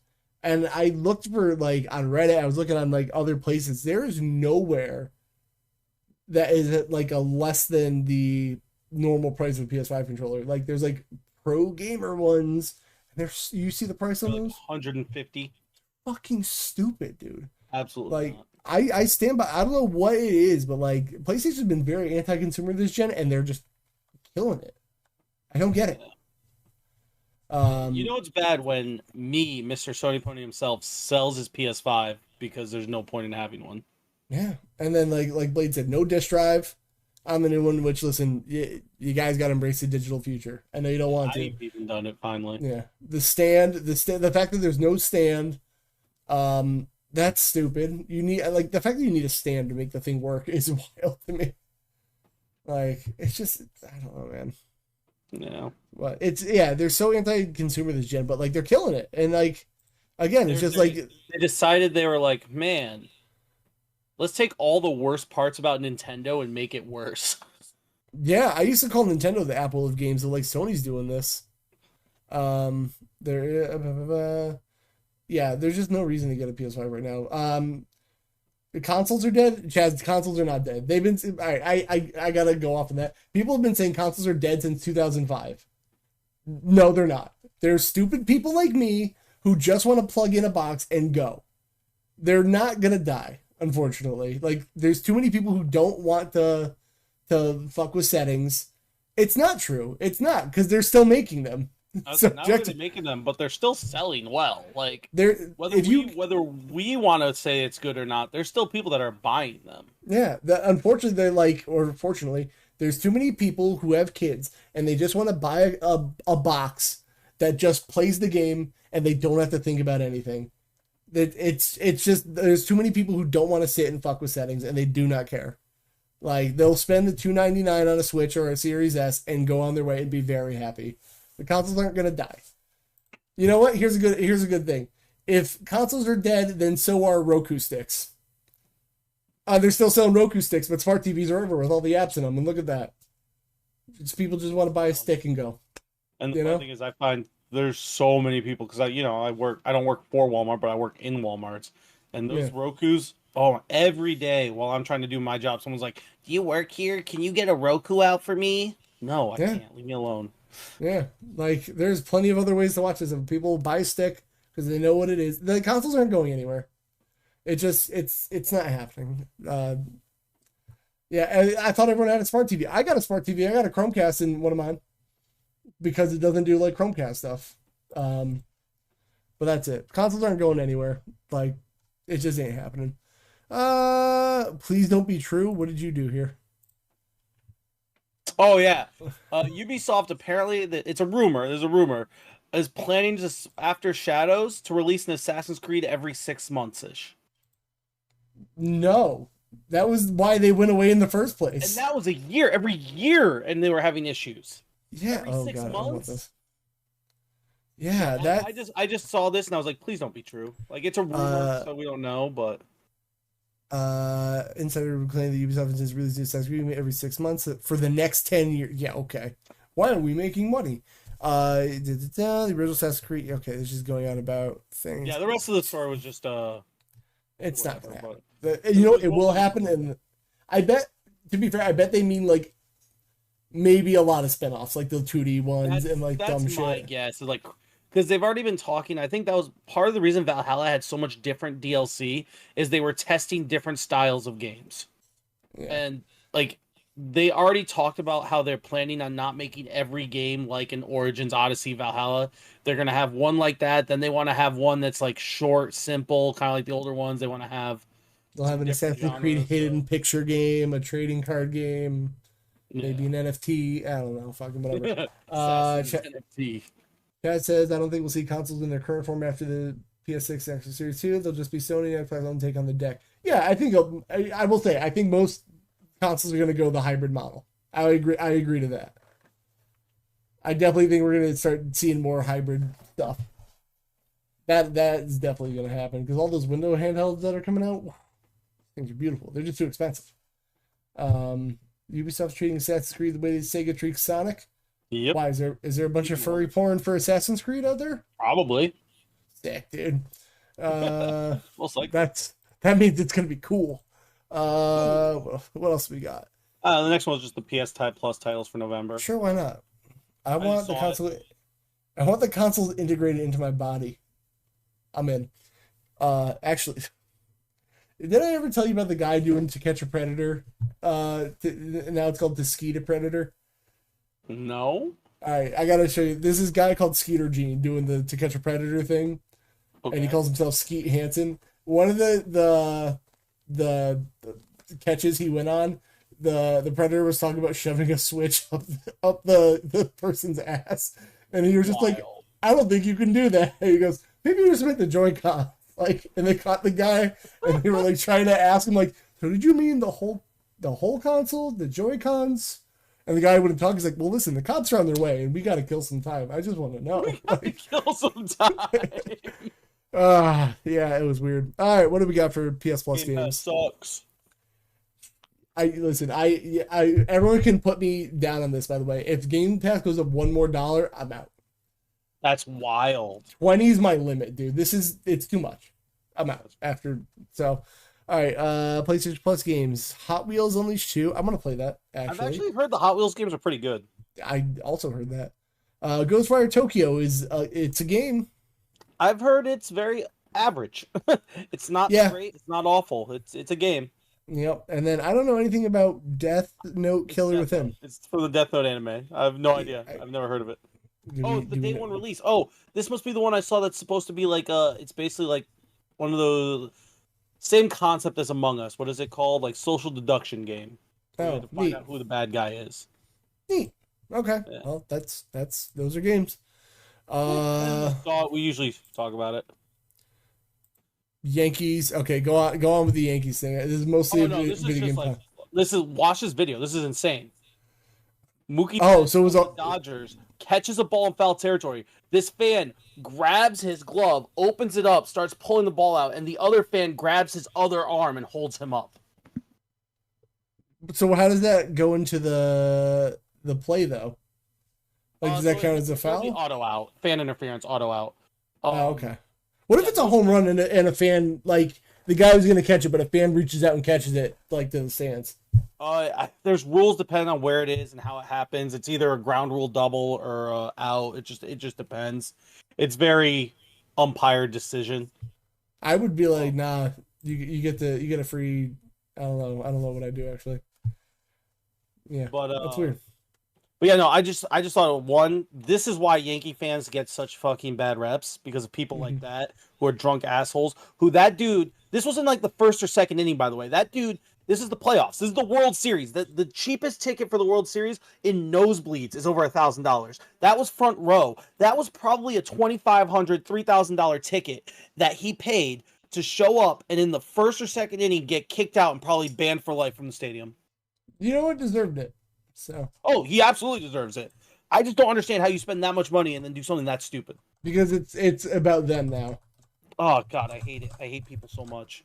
I was just aggravated, and I saw that, and I was like, I need more people to see this and see how stupid it is, and why whenever I say I'm a Yankees fan, why everyone always gives me an attitude. I'm like, but I'm not like them. Oh yeah. I'm not like the other fans. Bro, they're That's me. so bad. I hate them so much. All right, and then we got some Pokemon leaks. I knew this. Listen, the comeback episode was going to be long, kids. You know this. You sent me the whole Twitter account. Yeah, that's what I said. Like, I said, we don't need to go through them. It's a lot, but like some of the stuff that I saw as I was going through, they have literal like full builds of like the older games. They have a whole bunch of leaks of like the origins of the games, like when they, I can't think of the word right now, but like when they come up with the idea and then pitch it, they have like those pitch ideas and stuff. Okay. They have canceled like Pokemon, like apparently at one point the leaked Mew 3 design we saw that basically turned into like Mewtwo X or Y was originally gonna be Mew 3 and then they changed it. Can we talk about the Nintendo Music app though? I don't give a shit about that. Yeah, I don't either. All right. Like there's so many like it's if you are into Pokemon and you're into like the history of the games and you kind of like the insider aspect of stuff, go to this Twitter and kind of like go through their stuff because it is really cool. You know what? It's gonna be in chat for everybody. Yeah, like it is really cool. This if I remember right, this is the Twitter one that's also not posting any of the leaks of the new games per se. Because there is leaks of the new releases stuff coming Pikachu out. poops confirmed, dude. Hell yeah.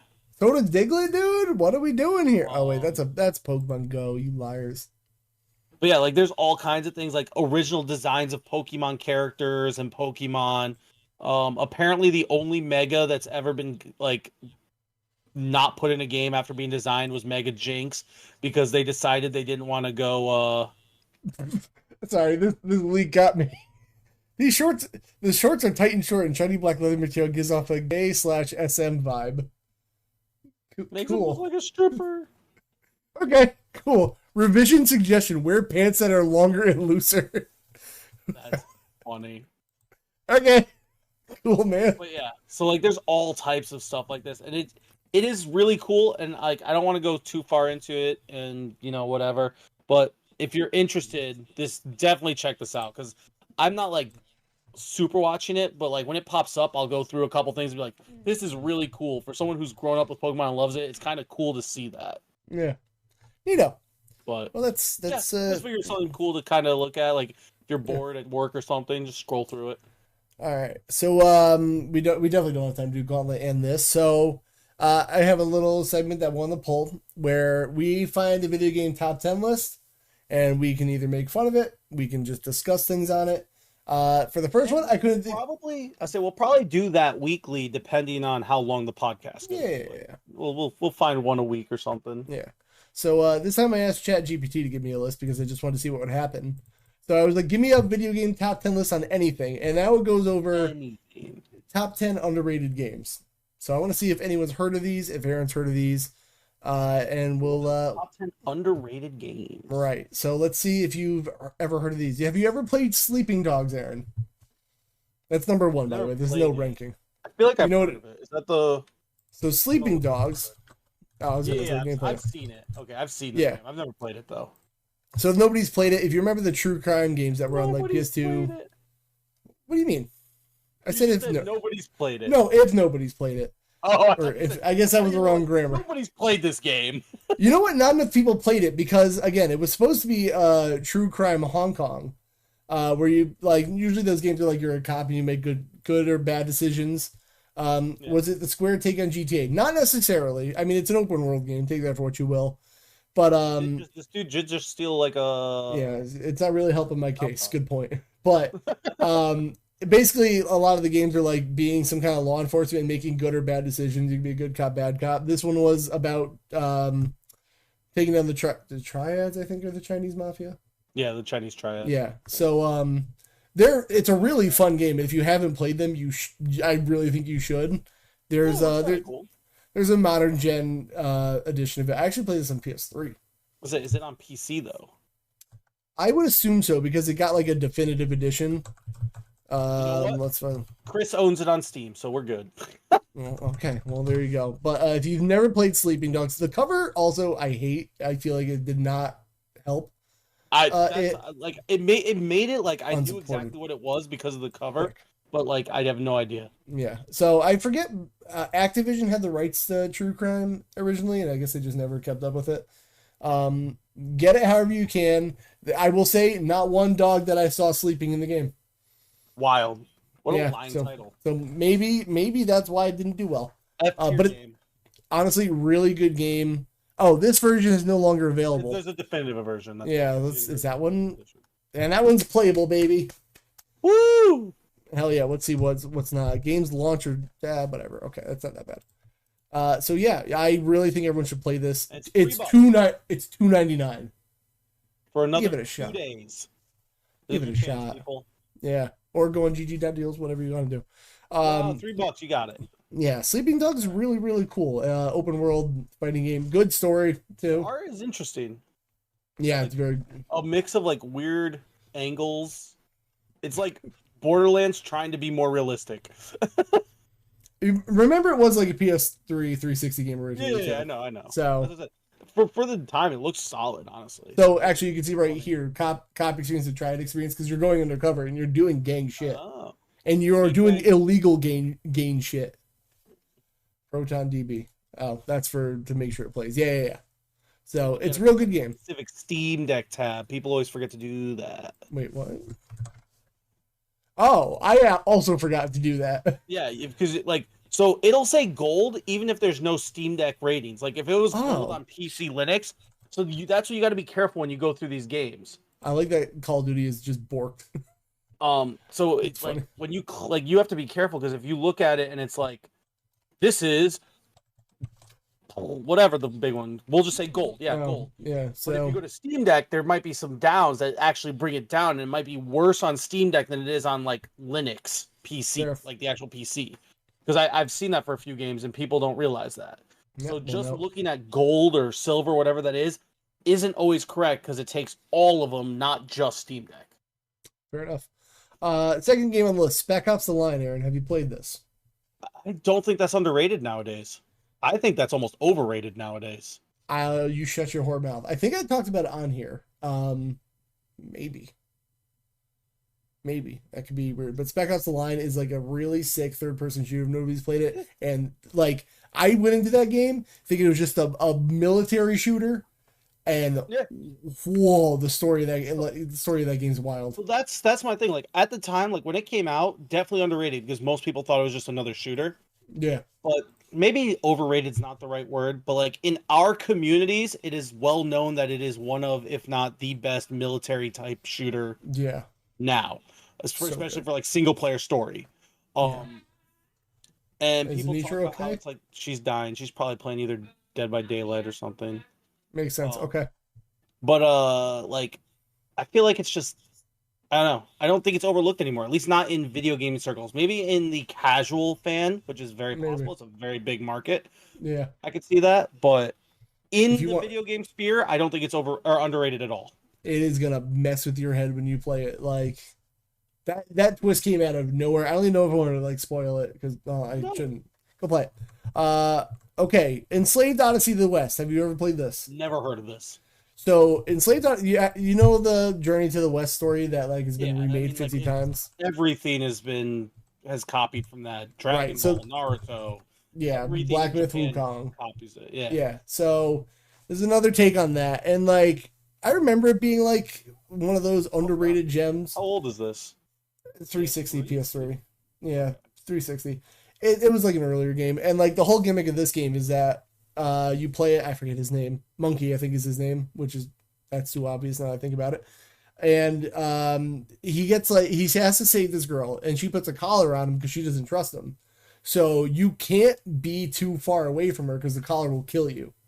She'll set it off. So like, there's a lot of puzzles involving like how to get her across safely because she's scared of stuff to like get her across. So the game kind of becomes like a kind of an escort mission the whole time, but without being really annoying.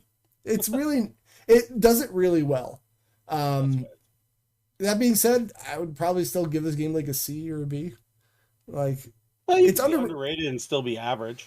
Yeah, it's not gonna blow your mind, but if you ever saw it for cheap, I would say play it. Like, it's worth now trying. I literally never heard of this in my life. It's also very green. There's a lot of green in this game. Let's see. Like, I don't know if it shows the collar on his neck right now. I don't remember when you get her. No, he doesn't have the collar on yet. But this is it's a neat little game. But like, you have to save her. I forget her name. But it's neat. If you find it cheap, I would say play it. Cool. It's definitely worth playing. Based on Journey to the West. Yeah, that story's been remade a lot. What else we got? I would say that story has inspired probably at least 50% of all modern stories. Yep. It definitely has. Okay, this one, I don't know if you've ever played. Have you ever heard of Vanquish, Aren? It's number 4 on the list. Never played it. It is an arcade-style third-person shooter game made by Sega and Platinum, and this game fucks. Like, it is so fast-paced. It's all about, like, getting a high score and how fast you can get through the levels kind of thing. Not for me, man. Dude, just try it. If it goes on sale all the time. It just play the campaign. You don't have to, like, go get a high score or whatever. But, like, just, like, adrenaline pumping, fast-paced thing. I got a remake release, and I heard it sucks ass. Chaz, what do you like? What do you like? No, the Vanquish is cool, man. I love this game. I haven't played it, but I actually played it on like PS3. But I wonder if it's on the Steam Deck. Vanquish. Steam. Let's see. You all thought I was a hater.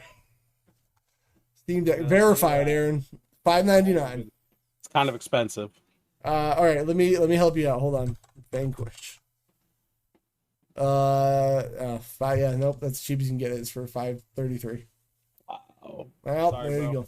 Too expensive. I understand. It's a really good game. If y'all want something just fun and like honestly mindless, like the story, cool. Yeah, the story's nothing crazy. There is definitely like a there's a certain era of like PS3 360 that this game just like strikes. That's and, like you could just look at a game and be like, no, it's from that era. Like this is it. I don't know how to describe it any other way. But it's good. Yeah, it's a good cheap game. D4 Dark Dreams Don't Die. What? I've never heard of this in my life. I think the D games, which are hilariously named, they're like horror games. Very like I remember D was on like Saturn and PlayStation 1, and I've never played any of the others.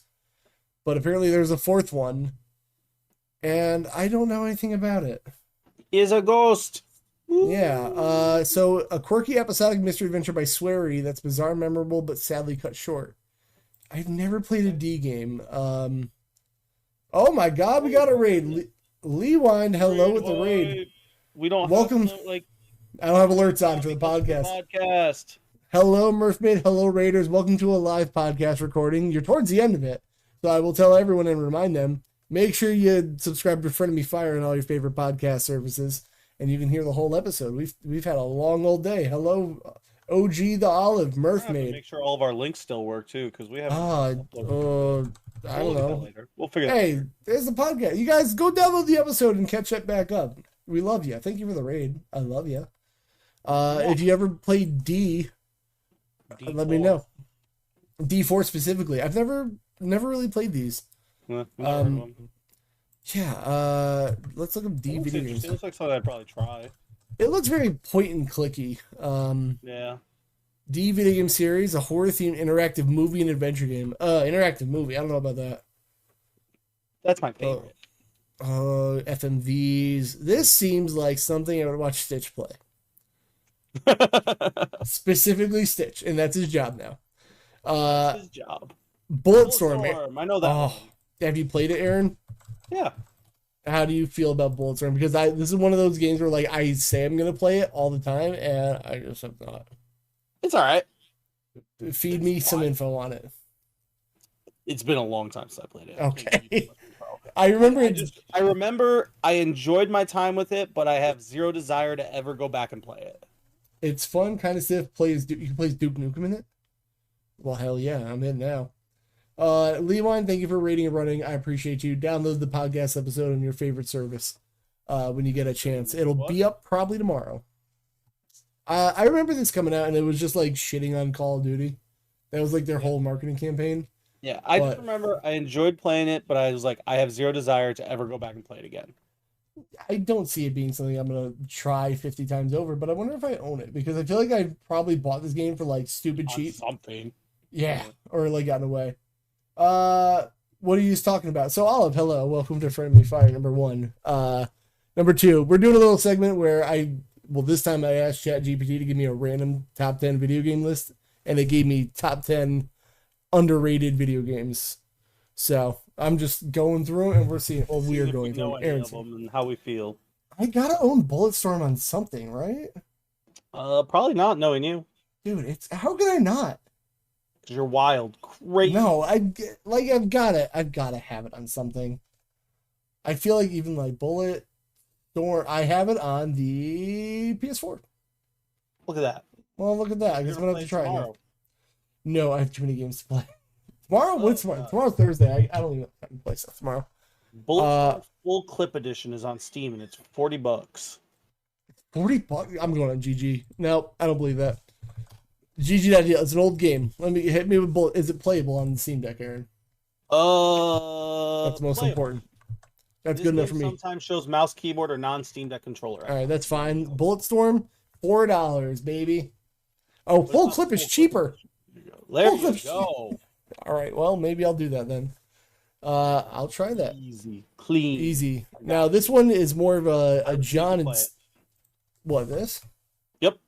Well, I didn't even say the title yet, but it's Eternal Darkness. I know you didn't say it, but I refuse to play it.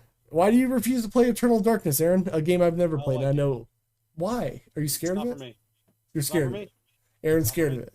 I feel like it's scary. All right, Aaron's a baby. I have never played Eternal Darkness, and I don't think it's ever gotten a re-release in any form. I know it's good. Like, it is actually a good game. I have a friend that played it. There is a guy in a powdered wig running around with revolvers that are glowing, Aaron. This looks sick. What do you mean? Think it does. I think you're a liar.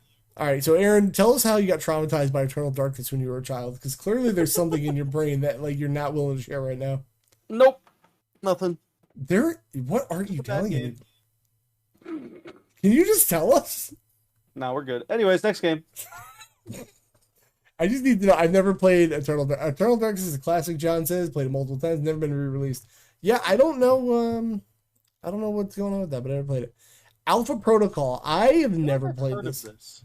You would probably like this, actually, Aaron. Really? I saw it an RPG. I was like, that's not what I had in my mind when I started. You want to know the way I've heard it described to me? I've heard of it described to me as we have Mass Effect at home.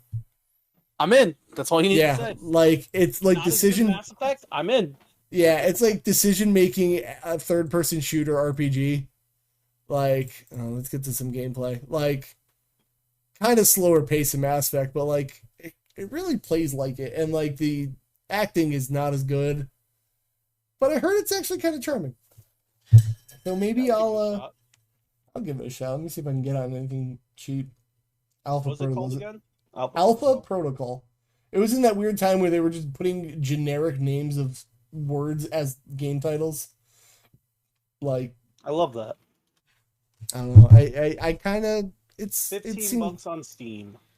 Oh, look, go on GG. I bet you can get it for $1. Bet you $5. I'm just looking on I just want to see the Steam. It's playable on Steam Deck. $14. Setup required touchscreen, minor graphic display issues, and some functionality issues. I ain't paying $14 for nothing. I'm cheap. All right. What else we got? The Saboteur. Okay, this I don't think is any re-release right now, but set in World War II Paris, this open world game is unique art style, allows for fun, stealthy gameplay against Nazi occupiers. Yeah. So the gimmick behind this game, which it's like it's a first person shooter, but when you started, it's what? It's on PC. Is it on Steam? Yeah. Oh, I thought it wasn't on Steam. Apparently, it said it came out March 7th, 2024. Oh, it must have gotten a re-release recently then. So see how the game's in black and white right now? When you liberate the areas from the Nazis, it becomes color, which I thought was super neat. Cool. Yeah, I've heard it's a really fun game, and like, this is definitely the era when like I think Activision publish this, but because it wasn't like an online shooter, they were like, we don't care about it, and they kind of sent it out to die. One of those games. So I always wanted to try this again. And now I feel like I'd give it a shot. I'm surprised Chris doesn't own it. He probably does. I bet if you ask him. No, How I do you meant spell like Saboteur? I just did SAB and it popped up. Yeah, but I'm trying to check my list. Sabit. I can't spell it. Oh, Can you spell it for me? SAB Oh, OTEUR. Saboteur. I will try this. You know what game? Sabit. SAB what? OTEUR. Yeah, it's good enough. I'll know what it is when I look it up. Saboteur, man. And then I saw the last one, which is another GameCube era game, and I've heard this game. Well, I've heard it's on PS2 and Xbox too, but I've never played it. This. No, it doesn't seem. I remember the cover. I own it though. The cover, but I've never played it. It was on sale for like $1. Freedom Fighters, it's called. Oh god, these graphics. Wow, this looks. Chris has on Steam. Of course he does. He's got everything on Steam. If everyone's ever played Freedom Fighters, like let me know because I actually always wanted to try this too. I like when the playable. Yeah, the PS2, Xbox, GameCube era, when like specifically when those get re-released, I get real excited for some reason. I'm gonna try them all. Mark. I am a mark, but now I know about at least 3 games that I've never played before, and now I'm gonna play it. A full walkthrough gameplay. It's 4 hours. This guy did it in. Hell yeah! That's short. You know what? As I get old, second list or not? No, we'll save that for another time. Okay, because I was gonna say I need to use the restroom. Really. I also have to pee. But that's it. We'll do the gauntlet next week. We might start with the gauntlet next week to make you know what get it out of the way. Not the worst idea. Because it's going to be a long one on the gauntlet, and we'll go over what the gauntlet is next week. We don't need to go over that now. God, it's a little game we do. We'll just keep it at that. So many games we that played. Involves pizza bets. Yeah, I could use a free pizza actually. You know. You and me. I'm gonna win this time, even though I'm like 1-4 or whatever it is. So we've done it 12 times. Yep. And I have 8 wins, and you have 4. So I was not that far off, like ratio wise. No, it's funny though, because for a long time, like I think you won like the first 2 or 3 in a row, and then I just won like 7 in a row. My life is a giant mess. Pizza butts. Man, I wish my butt made pizza. Life would be great. Love pizza bets. I do got to thank our patrons. We got JD from the Red Leaf Retrocast. We love you. Clepissimo. Thank you so much. We are actually going to probably talk sometime between now and the next podcast about not only doing evergreens again, which we're going to figure that out, but maybe trying to come up with some other content for Patreon to make it a little bit more exclusive. I'm going to interview Aaron's right nipple. Only the right one. Yeah, no, that one's a different episode. We're going to talk about it in the next week or so, and hopefully by next week we'll have some more concrete plans for that. Listen, I'm full force on this, baby. My life's getting busier. I'm ready to go full podcaster mode and then streamer second. Damn it. Podcast. I'm in. My next set of gear, do I have to put like Frenemy Fire on my set of gear? You know, I didn't want to call you publicly. I'm a little insulted you didn't put it on your gear. Wow. I didn't even put my name on my gear. You know what you could do? Do you have knee pads in this new gear? I can't remember. My newest gear? Yeah, but they already have stuff on them. Yeah, just tape it over, put the logo on your knee pads. I mean, I do plan on getting new gear in the first half of next year. I have to get my tag team gear with Saturn first, and then I'm getting new gear. Because I want to have like 2 sets of gear. He can dress up as me then. Perfect. Perfect. I love it. He looks just like me. 6'3" half. He's 1 inch taller than me. Perfect. That's not even that far off. We look the same otherwise. Otherwise, exactly the same. Yeah. People always ask if me and him are twins. Yeah, you sure are. We like I said, you guys have been here live. We love you. I appreciate you watching this live. But if you came in late, you came in halfway, or if you watched the whole episode, please go on a podcast service of your choice. Give it a download. They really help. We can get the podcast more places. You gotta check up on all the content you missed up on. If you go on a podcast thing and it's not working on there, let us know, because we haven't been on here in a while. We might have to work on things to make it work again. And if I have to do that, I have a free weekend this weekend overall. So I will make sure it's working by the end of the weekend. We're using Anchor? Yeah, Anchor. Okay. Oh, yeah, now it's podcasted by Spotify. Nobody can see the login, right? We should probably check this. No, Well, we can try. We can do it after. I Yeah, need to go to the bathroom really bad. Yeah, we gotta be. All right. Do we have anything else to say to anybody? No, I think that's it. Thank you guys again. We will be consistent again, at least for 2 weeks. Yeah, Aaron, it won't let me log in. This problem. And you're the one that did. Oh, you're logging into Spotify, not Anchor. Yeah, but it redirects me now. Oh. We'll figure that out later. We'll figure that out over the weekend. It'll be up. If it's not up by the next episode, it'll be up soon. And once it's up, we'll post about it. We'll figure that all out. This is what happens when we probably should have done this before, but whatever. I got it. All right. You did the Anchor, so I couldn't really figure that out. But we'll fuck with it in a little bit. Peace, nerds. Bye.